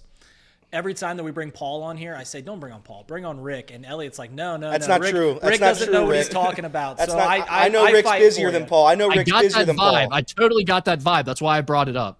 Yeah, it's just not true. By the way, you still? I'm sorry I haven't been in the Twitter Spaces. You still doing that nightly? Because I used to do little bits in there, and I probably annoyed the heck out of you. I think every time you're like, "All right, Reid, what bit do you got tonight?" And I'd come in and I'd do my little joke, and then I'd leave. Yeah, that was always good. We don't do them nightly. I think Fritzner does most of those, so he would probably take you on now if you wanted to join his spaces. But we do them occasionally. We'd love to have you back. Well, that's why I don't get on, because it's Paul. I'm a Rick Broering guy through and through. I just Thank said you. that. All right, Yeah. so one of the reoccurring themes this season is that the Muskies can't close out games. I mean, we saw that against St. John's. We saw that even last night when they have a huge lead and it gets a little dicey, and you're just sitting here watching going, is this going to happen again? Obviously, it didn't. I just wanted to know what your take is on why you think that Xavier is really struggling on closing out games really throughout the entire conference play. I think that's probably the most frustrating part of this season for Xavier fans, because Reid, when we heard about how they were putting this roster together, it was like, hey, last year we tried to bring in some young, fresh talent, some overseas guys, international. It did not work because of the experience level with the transfer portal. Everyone else is bringing in 4th, 5th year guys, 23, 24, 25-year-olds, and we were trying to do it with 18, 19-year-olds that were international students that were trying to adjust and all this stuff. It just doesn't work. So we're going to get older. We're going to get more experience. In fact, we've got the second most experienced roster in the country, according to KenPom. And yet this team now doesn't show any maturity, poise, composure in late game situations. That's hard to swallow from a fan base's perspective. And when you ask about like what's causing that, and it's tough to say. I would say weak leadership more than anything, and not like from a coaching standpoint, but just on the floor in those moments. I think you have to have really good point guard play in those moments. You have to have guys that step up, want the ball, and aren't shying away from those moments. And I don't know that Xavier really has that right now. Honestly, like it doesn't seem like they have a great go-to best player option when games are on the line. Like Ryan Conwell is their best scorer, but he can't really create for himself very well, and it doesn't seem like he's loved that moment. So I think I would put it mostly on that, just the lack of leadership and go-to options when the game is on the line. You know, it's funny that you bring that because, you know, Zach Freemantle, Ryan Conwell, those are the two pieces that we've talked about. And you do need that leadership to be around. Do you think part of the reason is the fact that Conwell hasn't been around this program a whole lot? Like, because this is his first year. Do you think it is kind of, and Zach has, but I think we all know that Zach hasn't always been labeled as the best, the more forefront leader when it comes to the Muskies. Do you think it's just kind of program awareness? Like, do you think it's just being around the program? Do you think that's why Ryan hasn't stepped up in that situation? Yeah. I think that's a big part of what everyone's dealing with in the transfer portal era, right? Like, there are certain guys who are naturally just that way, and regardless of where they're at, they're going to shine through in those moments. But I think other guys, and Ryan Conwell may be in this boat, maybe if he was more confident or he had been more used to that role. But even going back to Indiana State, he wasn't the best player on Indiana State's team last year. That was Robbie Avila, their big center, the Kareem Abdul-Jabbar. So I don't think that there's necessarily a defined reason for it with Ryan Conwell, but that's what I think that's definitely a part of it. You know, I think the lack of continuity with your teammates, and also just the fact that I don't mean this from like a negative perspective, like these are bad guys who don't care about each other at all. But I do think when you're bringing in all these mercenaries, for lack of a better term, who are just there for 1 year, and even if they have more years of eligibility left, they might be considering, okay, what am I going to do when this year is over and get in the transfer portal again? I think the sport's changed a little bit in that way to where there probably is a little bit less togetherness and overall mental toughness from teams. Yeah, it's certainly tough to build kind of team chemistry when guys are coming in and out the door. Might I suggest a game of dodgeball? It seemed to work for a lot of teams in the area. Maybe a little game of dodgeball, and you turn this whole thing around. All right, one guy I want to ask you about is Dante Maddox. We were kind of waiting. We always kind of knew that he had this ability to kind of explode, and we were waiting on it. Last 2 games, scoring 24 and 26. How important is he towards the rest of the season? What is left to salvage of this season? How important is Dante Maddox? Yeah, it's an interesting question. I mean, if you're going to make any run here, it feels like you need his offense the way it's been going. And I've said this on my write-up, and I just said it on the Skinny podcast I did with Richard Skinner at Local 12, that I feel like with Dante Maddox and this Xavier team, the way they played at Providence, that was kind of the type of performance and team that I've expected throughout the entire season. I know fans didn't like the way that it ended. They were up by 26. They only win by 9. The defense stunk over the final 10 minutes as they gave up 32 points. But when they put this roster together, we were joking in the offseason on Twitter Spaces. I was saying things like, if you want to beat the Xavier team, you're going to need to score 100 points. And if Xavier wants to win games, they're going to need to score 100 points, because that, like, Jack Freemantle at the center spot alongside 4 guards doesn't sound like the most tough, physical, defensive-minded team, but I do expect them to be able to score a lot of points with these 3-point shooters that are all over 40% that they're bringing in, and that just never really materialized throughout the season. They never were that high-flying offense that scored over 90 points easily. And then we get to last night at Providence, where Ryan Conwell had kind of an off night. Marcus Foster shot the ball terribly, didn't play well. It was kind of a ho-hum game for Xavier, and yet they win and had a 26-point lead at one point in the second half because they scored 91 points. And I think that the shooting ability of Dante Maddox, Zach Freemantle obviously scored well in that game. It showed you that kind of the vision that maybe they had for this team when they put it together back in the summer of, like, if you have enough options that even if you're not at your best, you can still play fast and force teams to score over 90 points, you're going to be hard to beat. And I just don't think they were that team long enough this year. Maybe we're finally getting to that point late here, but it just never came to fruition soon enough. Before I send it back to Elliot, I was supposed to ask, are you the most famous Holy Cross alum in the history of that school? Because they said that you're in the pantheon, you're in the Mount Olympus of Holy Cross alum. I didn't know if anyone else came to mind. I'm terrified to think about who might have told you to ask that or even knew that I was from Holy Cross. I got places everywhere. That's the scary thing. I didn't know Hamilton touched Latonia. I didn't know we were neighbors in that regard. I can't imagine I am. There's got to be somebody bigger from Holy Cross, although I'm not sure who Holy Cross's famous alumni are at this point. It's Rick Broering, and Hamilton, much like the Catholic Church, touches everywhere. Elliot, we'll send it over to you. Oh, come on. Ruined the whole interview. Catholic school. I'm used to it. I bet Reid has never asked Skinny anything. I'm the only one in this studio who's asked Skinny anything. I should at least get credit for that. I should. Thank you. I would like at least some sort of medal or something for being the only person who's done that in this studio. But nonetheless, I'll continue on with a Xavier question, even though you don't like my Xavier question. So I'm gonna answer it anyway. This team's identity seems to be pretty much Zach Freemantle, and that's fair when you have your obvious best player is a big man like him, and he's able to score as much as he is, rebound as much as he does. Next year, the identity for the Musketeers, you mentioned that you've lost, or you're going to lose, probably a sizable portion of this roster. You don't know what it's going to look like. Going forward, what's the identity? What should the identity of Xavier be?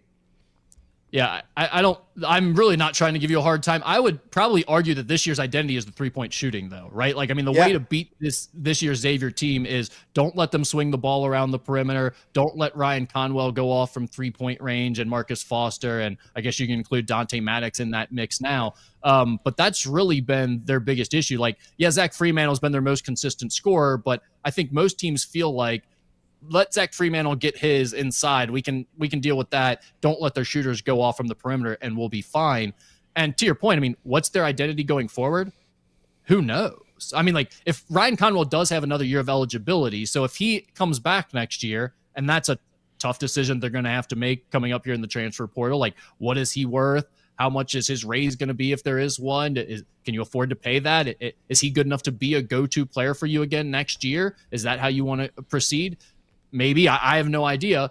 But, I mean, maybe Ryan Conwell comes back and you're kind of making your identity again a skilled three-point shooting team. But I would argue you need at least another go-to scorer to go alongside Ryan Conwell. I think we've seen this year that while he is a good Big East player and a big-time three-point shooter, I don't think he can be your best scorer or your go-to guy, especially in those late game situations where you need something to be created on the offensive end. I think he's more of a spot-up shooter. So there's going to be a lot of tough decisions that need to be made this offseason. And when it comes to identity, Elliot, I think that's hard to figure out until you really get into the portal and start building your team.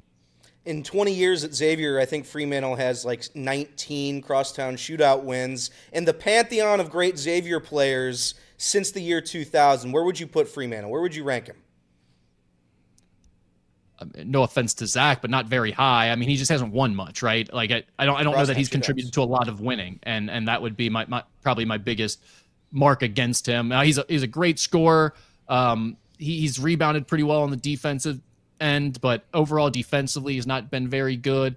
He's had a tumultuous career at Xavier, obviously, has had some run-ins with the coaches, and it's been an up and down road for him with all the injuries. It's been good to get him to finish off this season healthy. It seemed like after the UC game there, he was going to miss the rest of the season potentially with that knee injury. So it was great that he at least got to be on the court and finish off a career, because he is a competitor. He loves basketball. I know it really does mean a lot to him. So I was glad to get glad to see him get to finish off his career. But in terms of like all-time Xavier players, I don't think he would rank very highly on that list.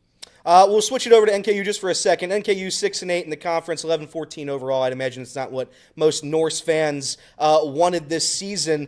But in the Horizon League, obviously the path to the tournament has always been and will always be going on that run in the conference tournament.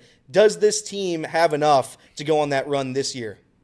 Now that's a good question right there, Thank Elliot. you. That's I was 0 for like 9. I got to get one of them on the board there. Yeah, it's about time. No, NKU.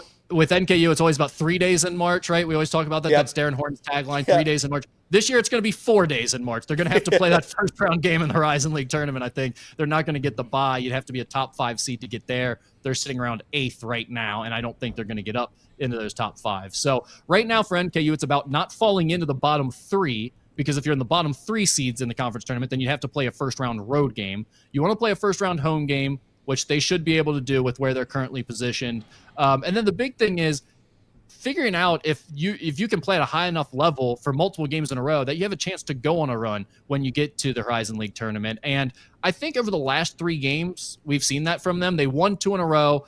Then they came home, played a good Robert Morris team. They had a second half lead, ended up losing that game. And I know fans were distraught. It was kind of like the Xavier at Providence game where the defense was just terrible down the stretch and they stopped scoring. Xavier obviously held on to their win. NKU wasn't able to do that. They ended up losing the game at home. And so fans are upset about that. But for me, I saw enough offense in that performance. I saw a team that scored enough that defense is never the issue with Darren Horn coach teams in that matchup zone that they run, especially when you get to conference tournament time. Opposing teams' buttholes start to pucker a little bit, and you play that matchup zone, and the defense is no longer an issue. So for me, with NKU, I'm really watching the offense the rest of the way. I want to see the Norse continue to score the ball the way they have the last 3 games. Can we say butthole on the radio? Do we know? We just did. Well, we said it Just twice. FCC is going to come for us now, Rick. Way to go. No, I'm an FCC veteran. I know all the rules. That's why I signaled it. NKU takes on Green Bay tomorrow at 7 p.m. Is it necessary to play that game? We'll just call it a forfeit. Hold on now. You don't want to shortchange Doug Gottlieb a loss here, do you? He's trying to see if he can lose all the games in the Horizon League schedule. Don't make it 19 instead of 20. You're right. Have you thought about coaching a Division I college basketball program? I don't think anyone wants that, but I'd love to be a bag man. I don't think I'd be a great. Yeah, that's good. I'd be a great assistant like coach to drop off bags before the NIL era, like make illegal payments. Sure. I like that. I like that. Now, you couldn't be as bad as Doug Gottlieb, to be fair. I mean, you would have to try very hard to be as bad as that. But my final question, and to be fair, I'm going to credit Reid. I've had a string of bad questions for you today. This was Reid's question. This is Reid. Doug Gottlieb asks pretty good questions on his radio show, though. I will say that. Yeah, he does. He's a full-time radio guy, obviously. Yeah. If you had to put money down on one Southwest Ohio team to make the tournament, who would it be? Miami of Ohio? Yes. Yeah, that's what he wanted. That's what he wanted. It's a sad world. That's your guy, Travis Steele, leading that program to a tournament, if that were to be the case. I don't think it's absurd to say. And a Xavier player on that team. Well, I don't think it's absurd to say that out of the 4 teams, they have the best odds. Like, they've certainly got a better odds than Dayton. Clearest path. And it's just the only problem is they got to beat Akron, who they Right. lost to by 30. So yeah, The issue with saying Miami is that, I mean, there's still a very clear obstacle in their way that I don't have a lot of confidence that they're going to defeat. But yeah, I mean, if we're saying who has the best chance out of these teams, I think it's them. I mean, NKU has a better chance of beating the best teams in the Horizon League than Miami does of beating Akron, I think. But I still like Akron. I still like Miami's team a lot better. I think they're playing a lot better to where you probably give them the odds. Who's the most dead? Is it Dayton? It's got to be Dayton, right? Yeah. Okay. I mean, it probably would have been UC before the dodgeball game. Yeah, that's But right. another bet. That's right. All it takes is one game of dodgeball, and you turn around. Bit a little team chemistry. Might I suggest bowling next week? I was going to say kickball. We got Capture the Flag coming on Friday, so we're ready to roll, baby. The Bearcats are all the way back, so I'm not even going to ask you about the Bearcats because you're going to say something disparaging, so I don't need to hear that. But When have I ever done that? Who do you think I am? Oh, I don't know. I just think I come on. Listen, That's Paul. Well, Rick's big time. He doesn't disparage other teams. Okay, all right, that's good. That's good. Well, I don't get it. UC fans hate me. I don't hate UC. I don't get into all that stuff. I don't get into the wars either on Twitter. I don't do that. I'm just saying that usually Xavier Paul comes on here, he makes fun of UC. He laughs at me when I ask UC Paul questions. went to Xavier. I went to NKU. That's what you forget. Okay, well, I that's a fair point. That's a fair point. Rick Broering, thank you very much for giving us your time today. And obviously, go follow him. We have the Musketeer Report. He's calling the game tomorrow against Doug Gottlieb's Green Bay. What's their mascot? The Phoenix. Are they really? Yeah, and They're just like the Green Bay Oh, yeah. Phoenix. And they're going to rise again. They're going to rise. What channel? From the ashes. What station are you guys on tomorrow? ESPN 1530, which, by the way, I will say, Okay. you are, to this day, the all-time greatest Yeah. producer we ever had on NKU radio broadcasts. I'm honored. I'm honored. Listen, I didn't play those little WLW promos when I was told not to. I was for you guys. I was with those little bumpers that we come into. It's like Scott Sloan. Yeah, it comes back with... I listen to you guys. Jim on Kelp that does one. not like this. He wants I those know taken he out, and does you not. listen. I listen. You would fight back for him, which is appreciated. Now we usually lose that battle because they're spineless producers back there at the station. Yeah, Elliot. yeah. Elmore. It's always been. I'm Elmore. just kidding. Shout out to Liam Tomlinson. He's a great guy. Yeah, Liam. But thank you very much, Rick, for coming on our show today. Have a very pleasant Thursday afternoon. Go Norse. Hey, thanks for having me, guys. I appreciate it. Google Pixels stink.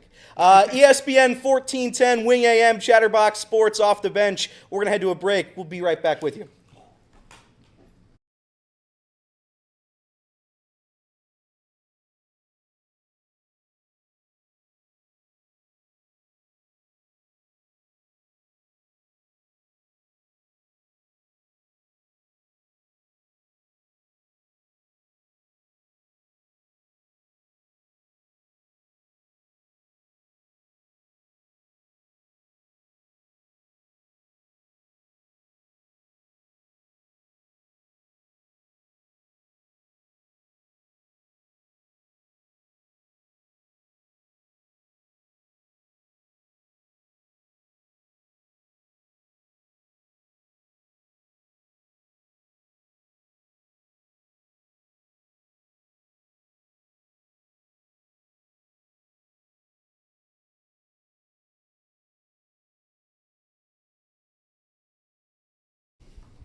And welcome back to Off the Bench, 1410 Wing AM. Reid Maus filling in for Justin Kinner. Just had Rick Broering on the program. He's always good time.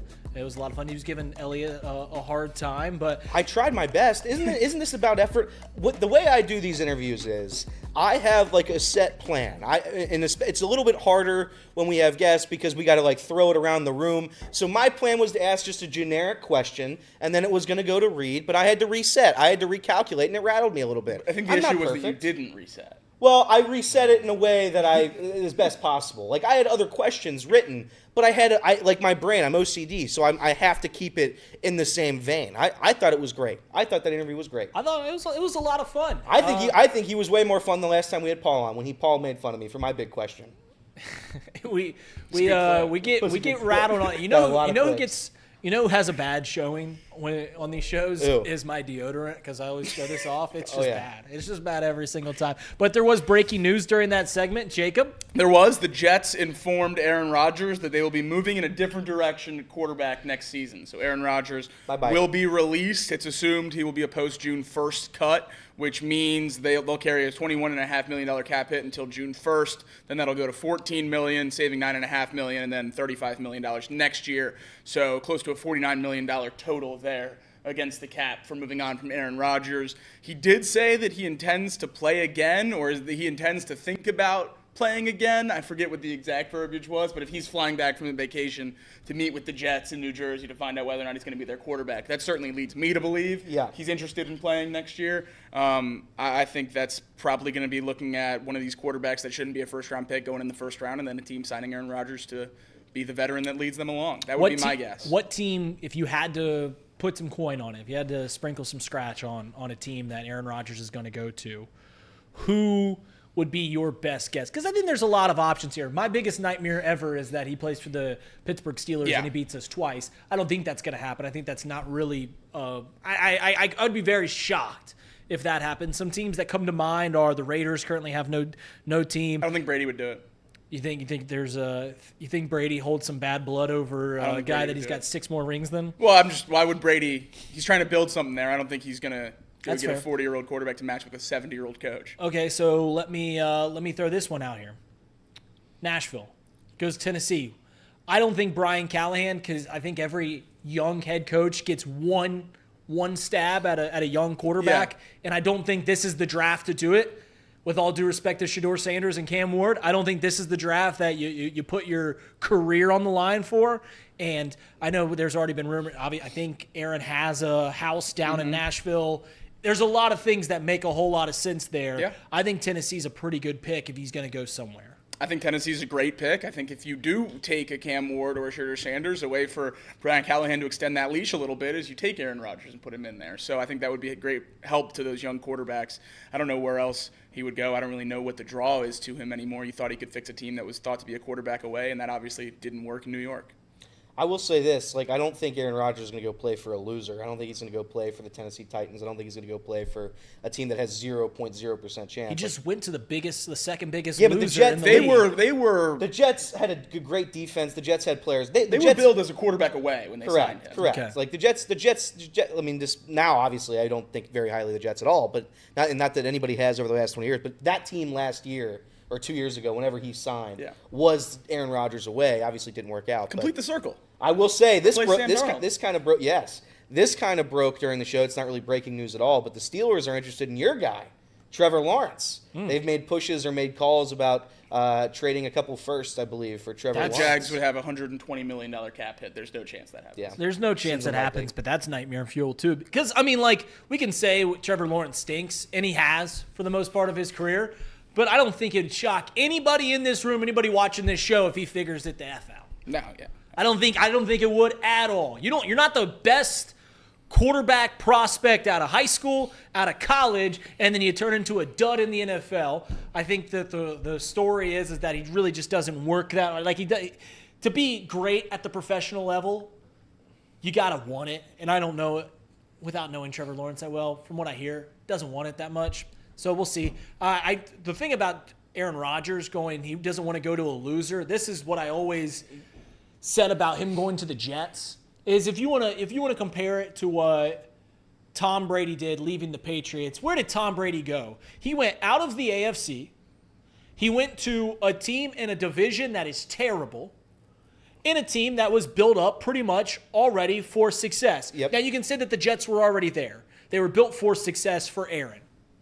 But he went to the AFC, the harder division to win, and he went to the AFC East, where he wouldn't even be the best quarterback in there. Now, if you go to the AFC South, I know that there's C.J. Stroud and the Houston Texans who have looked really good for 2 years. I don't think it would, that's a division you can win. And you can say, what do the Titans have that makes you think that they could beat the Texans anytime soon? That's a fair complaint. And I think the Jaguars aren't the worst team in the world either. But that's a perennial. It's up for grabs. So I don't know. I think the Titans make a whole lot of sense right there. But we'll see. Trevor Lawrence to the Steelers. The Steelers, I talk about this all the time, guys. They are so deep in my head. They are so deep in my head that I can't get them out. Like every move that they make, I wake up in a cold sweat about. Like Aaron Rodgers going to the Steelers because I hate Aaron Rodgers and I hate the Steelers would break me. Trevor Lawrence figuring it out in Pittsburgh would break me. I need the Steelers to be terrible for decades. Even the as fun as it is that they go 10-7, 9-8 every year and lose by 30 points in the postseason, as fun as that is to watch, that's not enough. That's not enough. I need them to lose forever. After we went to back-to-back AFC Championship games, I took my dad to PNC Park, and I sat in front of some Steelers fans. They were wearing Steelers gear, and I looked them straight in the face. I might have had a few cold ones before I said this, and I said, how does it feel that you'll never beat the Bengals again? And we lost the next two games. We got swept the next year. So that's just me talking some junk. We're going to take a short break. When we come back, I have a list of 5 players. I'm sure you guys will pick it apart, tear it apart, because I threw it together in all about 5 minutes. There we go. Of Reds players, and I think how important they are to success. They got to pop, and the Reds will pop. We'll have that when we come back on Off the Bench, presented by United Dairy Farmers.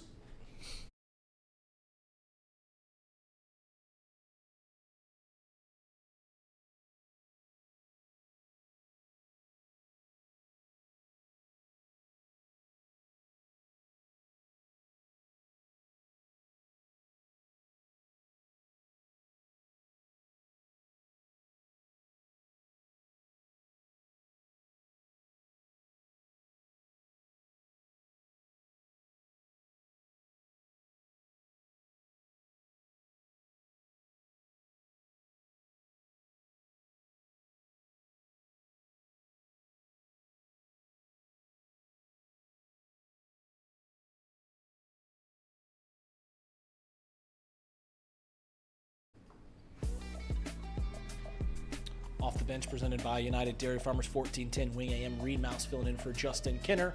Have Elliott Rearing, Jacob Tissett, Casey McAllister. Casey McAllister, a producer, said we got to get through this one quick. And that's how I wanted it to be anyways, because I'm sure you guys are going to hate this one. You got to remember that though I don't like the Reds, everyone in my life loves them. So I do have a little bit of love for him, although I like poking fun. This is about as serious as I can be towards a Reds topic. And it is the 5 most important players to the Reds this year. And how I got to this is taking how they're perceived and if they pop, how important it is for the Reds. So without further ado, this is Reid's top 5 most important players for the Reds coming into this year. Coming in at number 5, I don't think this is any surprise. It's Elly De La Cruz. People want to say, isn't he a little low? Wouldn't he be important? He's obviously the superstar of this team. And he's going to be the superstar of this team going forward. 31 on MLB's top 100 right now. I don't think it'd surprise a single person in the world if he cracks that top 10 list next year. I don't think it'd surprise a single person in the world if he starts multiple games at shortstop for the National League, a National League that is absolutely jam-packed with phenomenal shortstops. That's how transcendent of a player he is. But the question is can he take the next step? Can he be that perennial MVP candidate? Even if he doesn't take that next step, can he replicate what he was last year? I think he's a huge piece, but we've already seen him as an MVP candidate and wanted to get the Reds 78 wins. A lot of hurt players. I think there's other players that need to pop for the Reds to truly pop. Coming in at number 4 is a player that I famously said he's a period on a lineup full of question marks. Last year was one of his worst offensive years everywhere. He was the marquee signing of the Reds offseason last year. That's Jeimer Candelario. I think people aren't giving Jeimer Candelario enough credit of what he can bring to this team. He kind of, if you look at his stats, you look at his career, it's kind of a on year, off year, on year, off year. Last year was the off year, the year before that was the on year. Can he turn into that all-star bat, that middle of the lineup switch hitting guy? Can he get 30 home runs, guy batting around 270 and OPS in the 800s? Can Jeimer Candelario? He had about as terrible a year as he could have last year. This lineup, which struggled mightily at times, a lot to do with injuries, but a big part was because Jeimer Candelario never really figured it out. An OBP of around 290, I think, Elliot, right? Yeah. It was terrible. It was terrible. Maybe worse. I don't think he can be worse. So I think he is mightily important to what this lineup can be. Coming in at number 3, it's another. It was 280. 280. That's golly. Coming in at number 3, a few years ago, if I asked every Reds fan who the ace of this team is going forward, I think the majority of them would say Nick Lodolo over Hunter Green. Hunter Green has certainly grabbed that title. Oh, boy. I think Nick Lodolo has some of the best stuff in baseball. You look at stuff, you look at what he's able to do. If he can throw, if he can be what he was, what we thought he could be 2 years ago, avoid the injuries, avoid the droughts of where he just doesn't look like quite the same pitcher. If you get a top of the rotation guy thrown from the left side with the stuff that he has, if he can take the big step up, be on the field like we need him to be, take that rubber every 5 days, and take the major step up like Hunter Green, I think the sky's the limit for this rotation that continues to fill out some depth pieces. Number 2, I famously tease you guys saying that you put too much pressure on this guy.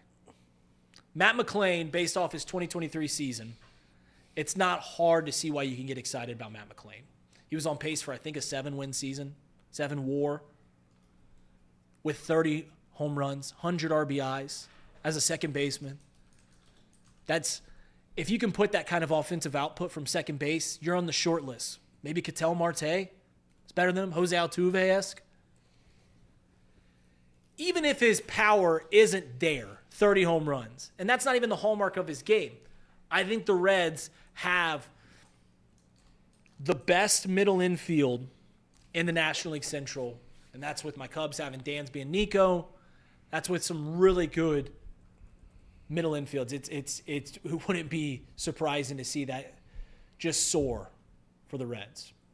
And then my final one, in my effort to be a little different, in my efforts to try and not give the most basic answers, who is the most important player to the Reds' success this year?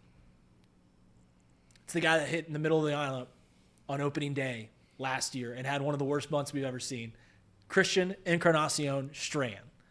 If CES can figure it out to be 30, 40, as Elliot always says, a 50 home run guy, if CES can be that power bat, this lineup will pop. Same way that I just said with Matt McClain and CES, or Matt McClain and Jeimer Candelario. You know what you have with a few pieces: Spencer Steer, Ellie De La Cruz. Can you get this guy, this huge, imposing figure in the middle of the lineup? Can he be the same power threat that you thought he would be? He's hit every step along the way. Can he do it in the major league level? I think that he suffers from sucking in April when people are the most vigilant. Because if he came up in the middle of July when the season was already kind of out and sucked, I don't think people would be as out on him. I think the fact that he came up and we're like, oh, we need this guy to pop, and he batted 190, then he got hurt, and you're just like, all right, whatever. We'll see. We'll see. Elliot's grinning ear to ear right now because he knows how bad of a take CES is at number 1. Well, it's just like, I mean, you have to have CES be good, but I mean, CES can be replaced on this lineup, and there would be no. Think he can. CES plays poorly this year. I think this team's in a very tough spot. I think there. I mean, they're significantly worse. Like, you need CES to be good. That's not what I'm saying. I'm saying, like, if Ellie De La Cruz, if Matt McClain are bad, the whole identity of this team is different. If you lose CES and he can't play first base, somebody else is going to play first base, and I don't believe we're going to lose all that much. I could be wrong, and this is where I'm labeled as the CES hater. But I just don't think CES is the most important piece. I think Jamier Candelario certainly might be. I think Matt McClain. I think Ellie De La Cruz. Nick Lodolo is one that I agree with you that if he's available and if he's pitching, he is one of the best pitchers in baseball. It's just, are you going to get that? And I, up until this moment, I haven't been able to say that he's been available. So, and last year, I know people are going to say, well, he pitched a decent amount of games. He was hurt for a large portion of those games, especially down the stretch. I got choked on the water. Take it back. So here's a. I'm back. All right, I'm back. Who was it from the Reds that said yesterday? Trey sent in our group chat said that superstars are always going to have to come from internally. Brad Bader. That's it. Their GM. Yeah. Okay. I think last time I was on this show, I said that very same thing. Unfortunately, with the Reds market the way it is, with the money that they have and ownership. They're never, ever, ever, ever, ever. I'm sorry to tell you, they're never going to get superstars in free agency. You might look into a superstar in a trade market, but the players that are going to have to be superstars, that are going to have to raise the ceiling to championship caliber, championship contender, are always going to have to come from internally. That's why I say Nick Lodolo and CES are the most important players to the Reds this year. You've seen it with Ellie De La Cruz. You've seen it with Hunter Green being able to take that next step up and to be a perennial all-star, Cy Young candidate, MVP candidate. Can you get that from other players? Can Matt McClain turn out to be the Reds' Ketel Marte? Can Nick Lodolo turn out to be the Reds' Chris Sale, Max Fried? Can CES be the Reds' Pete Alonso? Those are the names that I throw because those are the superstars at their position, and that's what you got to have them be if you want to be a championship contender. I don't think I'm being overly negative when I say that, like, you're never going to get the Pete Alonso, you're never going to get the Ketel Marte, you're never going to get the Chris Sale or Max Fried in free agency. You're not going to spend $200 million, $35 million a year. It's going to have to come from internally. So that's why I put those guys where they are. And that's fair. And it's more than fair, and you're right. You have to have production from people not named Ellie De La Cruz for this team to be any sort of good or competitive. I just think that if you look at, what you need this year, you need health, and that's the number one thing. That's why I was scared about Spencer Steer. I say whatever you want about Spencer Steer. The guy plays baseball consistently every single day. That's right. Ellie De La Cruz. I hate to jinx it. People don't like when I say it. Ellie De La Cruz doesn't miss baseball games. And that's why, in part because of his talent and his defense and his athleticism and his power and everything that he brings, the number one thing that Ellie De La Cruz has given the Reds so far is his health. He's been absolutely fantastic at being available, ready to play. I think we got mad at last year resting Ellie De La Cruz on a random day in August or whenever it was, or maybe it was earlier, maybe like July. It was like the series close of a game. It's like these are scheduled off days for a guy that plays 155 games. You can't ask him to play 162. You have to give him an off day every once in a while. Like, that's how good that guy is at being available and healthy. If you have the guys like Nick Lodolo and CES and Jamier and who knows? Gavin Lux might be a bigger piece than I'm thinking that he will be this year. But if you have those guys that, you don't know what they are yet, the question marks, as Reid likes to say, if you have those question marks turn out to be a couple exclamation points, then this roster is what, like, the national media, Ben Verlander, is saying that they will be, that they're going to be fighting for the playoffs, that they're a bona fide playoff team. Because I don't think they're I don't think it's a bad roster. I look at the Pirates. The Pirates haven't signed, a multi-year deal in like 15 years, 20 years. I don't know how long it's been since the Pirates signed a multi-year deal. Like, the Pirates go out of their way to not try. And I think the Reds are trying. I think you're seeing Nick Krall give effort and try right now. So this is what I'm going to say. I'm going to say the Reds are going to finish top 2 in the division. I don't think the Milwaukee Brewers are anything. We'll see if Brandon Woodruff is going to be healthy and available. I think he's going to be fine, but we'll see what the Brewers are. I'm not worried about the Cardinals. I'm not worried about the Pirates.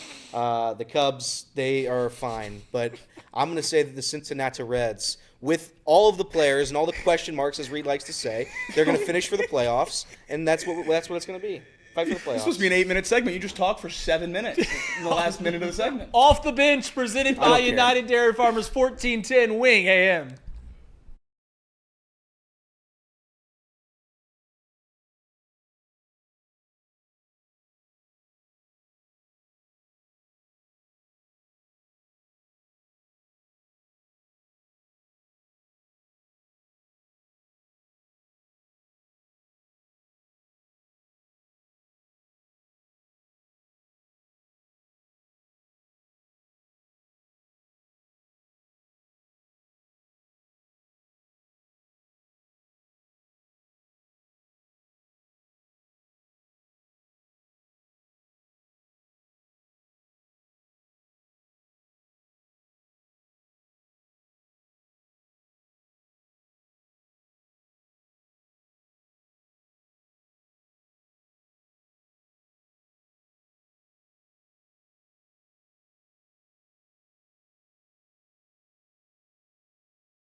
And welcome back to Off the Bench, presented by United Dairy Farmers. We got a new thing that we're going to try out, much to the chagrin of Jacob. But it was a fun little segment. Casey, you want to tee up this what that link does? Well, I to defend Jacob here. Now, the reason we're hesitant to do this because, as we know, a couple of you guys are rather mean-spirited in the way you chat at times. So that's why we're a little hesitant. But we're going to try it right now. We've got Reid hosting today, so this is a good day to try it. And what does that link do? It just puts them in, and then I can accept them or decline them. And then I can also screen them. So, yeah, I can see what you're about to do or hear what you're about to do. So we think. Yeah, we'll see. I mean, we're just going for it. We're going for it today here on a Thursday. It's going to be a lot of fun. So click on that Zoom, and we'll get you in there if anyone cares to join. You know, one thing that I thought was interesting as I just kind of try to steer this conversation around until we get somebody in there is you talked about health and everything like that. I wonder when scouting. I've never been in a scouting department, and I never will be. I never will be at a major league scouting department. I wonder how much size goes into it, because you can project injuries with pretty. I don't want to say certainty, but pretty well. Look at Hunter Green, who's had problems early in his career, but I think he's kind of working through that. Yep. That's a big guy. Spencer Steer. You keep talking about how he's always on the field. Spencer Steer's a well put together kid. He really is. That's what scares me about guys like Nick Lodolo and Ellie De La Cruz, who are a little leaner, a little more slender. So I mean, it's just interesting that you see those thicker guys. But I guess to point out the opposite approach to that is Mike Trout, well put together. He's made of glass. He's hurt pretty much every single year. So maybe it's just predisposition to injuries. It has nothing to do with your overall build and makeup, but I don't know. I think there's something certainly there. I mean, we'll see. I mean, it's just when you're dealing with thin margins like the Cincinnati Reds are, injuries cannot happen at a high clip. You just can't. Every team has injuries, but you can't have major pieces get injured consistently. We don't have much faith in a healthy lineup. No. So if we lose some guys, I mean, we're talking about a healthy Reds, Pacoda projections having 70 wins. So you got to at least be healthy to have a chance. That's the part of it where I get, and I know you're right, Reid. It's like it's hard to sit here and project injuries, and you can't really have that going into a season. You can't be too worried about it because a lot of the time they are random. Now you can predict. If a guy's like 6'7", he's out in the outfield and he's running full speed at a wall. Like there's a better than not chance. I think that outfielders are going to get hurt more than infielders, as opposed to a second baseman and a shortstop who are pretty much isolated to their two spots out on the infield. Obviously, I get a little bit worried when Ellie goes out 50 yards into the grass, but like this team, if they're going to work, and I listened to a clip about Brad Meter, and Reid says it all the time, and Jacob says it, if we're going to be good, you have to have your young stars, play up to their potential. Up until this point, I would say, two of them have played up to their potential? Yeah, I would say 2 or 3. I'll give you 3. Hunter Green and Ellie De La Cruz have lived up to their potential. Outside of those 2, it's been, Tyler Stevenson was good last year, but he was bad the year before. I think Tyler Stevenson's lived up to it. I mean, I think Tyler Stevenson is as solid of a catcher as you can possibly get. Now, yeah, 100% right now he is. But is Tyler Stevenson going to be able to replicate what he did last year to this year? I'm going to assume that he will. I'm going to hope that he will, but you don't know that. My big thing is if CES, if Jameer Candelario, if Matt McClain, if Nick Lodolo, if they're not going to be there this year, this team is done. There is no chance because you're not going to be the team that gets stars from outside. You're going to have to trust that everybody's healthy, that everybody's going to play, that everybody's going to contribute and be the player that we all think they could be, that the analytics predict they will be, or the national media think they will be. Like that's who the Reds are right now. And whether or not, you want to talk about injuries, and I know nobody really wants to do that, and I know there's a lot of Reds fans that just blame the training staff. I just think you have to be available more times than you're not. You got to give me 100-something games if you're an infielder. I would prefer like 120, 130. But I know that's, I can't ask guys to stay healthy for 8 months of the year or 6 months of the year for this baseball season. But it's just interesting for the Reds specifically how much that comes into play. Well, how many? Well, that's just you're right. That's just how small markets got to operate. Have there, off the top of your head, have there been any Reds major prospects in the last 5 years that have just been DOA, like just a major flub, a major miss? Because I mean Nick Senzel comes to mind, but behind that, I mean, you can say what you want. CES has played a month. Yeah, CES's career is Noelvi Marte has played, a full season now? He's played one full season, and it's been half and half. So you can't write that one off. You can't write off Nick Lodolo. You can't write off Graham Asher. You can't write off any of these guys. But let me ask, you can't write them off, but there has to be a cutoff line eventually. We're not there. There's been more hits than there's been misses. The other thing about CES especially is he played in 2023. He played 60 games, and he played really well. Yeah, he did. He had a really good sample size, and then he was hurt for 20 games and was bad. So it's not like we haven't seen him play well at this level, and he played well at every other level. CES is one that I'm very happy to be proven wrong about. Very, very happy. I don't see it personally as of this very second, but again, I'd love to be wrong. Please prove me wrong. I hope that CES is going to be healthy. I hope he's going to be available. And if that's the case, maybe he will be the 60 home run guy that we all think he can be. If not, then I don't know. It's the guys like Noelvi Marte who I don't know. Jacob is probably more optimistic about him than I am. And he was my guy. Last year, he was my guy. But what is Noelvi Marte? How am I supposed to trust Noelvi Marte is going to do anything for the Reds? I'm less optimistic on Noelvi Marte and more, where are we at prospect-wise if he's not good? What do we trade Castillo for if he's not good? I guess we're just waiting on Edwin Arroyo. I have a tough time swallowing that. I had a tough time swallowing that trade when it happened. Yeah. Thinking of Noelvi Marte as a top 20 prospect in baseball. And if he's going to turn out to be not just bad, quite literally nothing. That's gonna really be hard for me to swallow. So that's more where I'm coming from in that. It's less that I still think he's going to be good, and more it's just I need him to be for my mental health. CES or Noelvi Marte, who do you think is going to have the better career? I would comfortably guess CES. If you're telling me to put money on it, I would go CES. That's fair.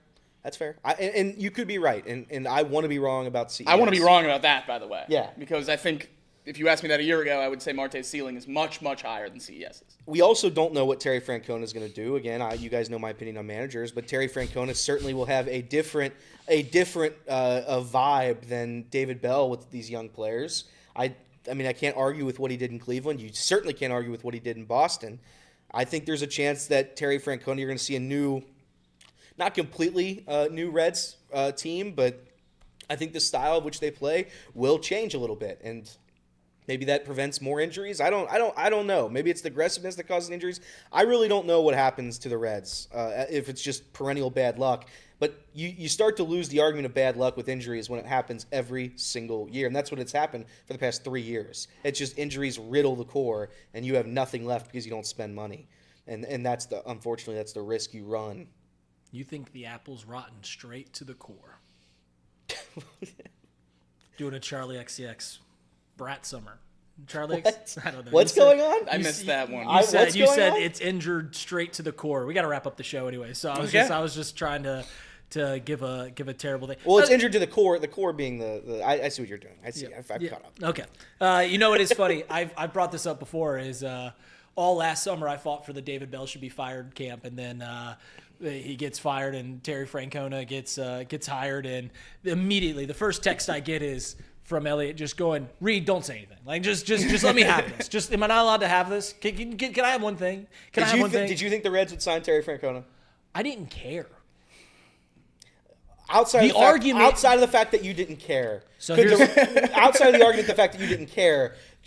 Did you think the Cincinnati Reds were going to go out and find a manager? No. To answer your question, no, I did not. Here's what I'll say as we got to get ready for Casey's gotta end this show, man. for Tom's show. I forgot coming about here. So Tom's show's coming up here. This was always my argument. If managers don't matter, you don't have an argument for keeping David Bell.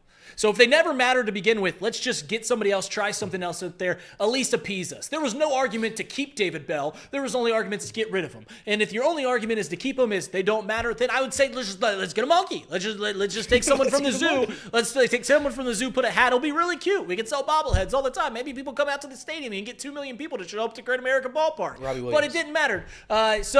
Yeah, I don't know. That's my long-winded excuse of if managers don't matter, then why did you care to keep David Bell around? But I had a fun show. That was a lot of fun. Tom's show is going to come up here. Justin Kenner will be back on the airways tomorrow. It started out with, I think, a bad monologue. Then we had a fun interview with Rick Broering. And then we did a fun little Red segment. And we found it off. Tom, Casey, Luke will be on here shortly. Thanks, guys. We'll see you around some other time.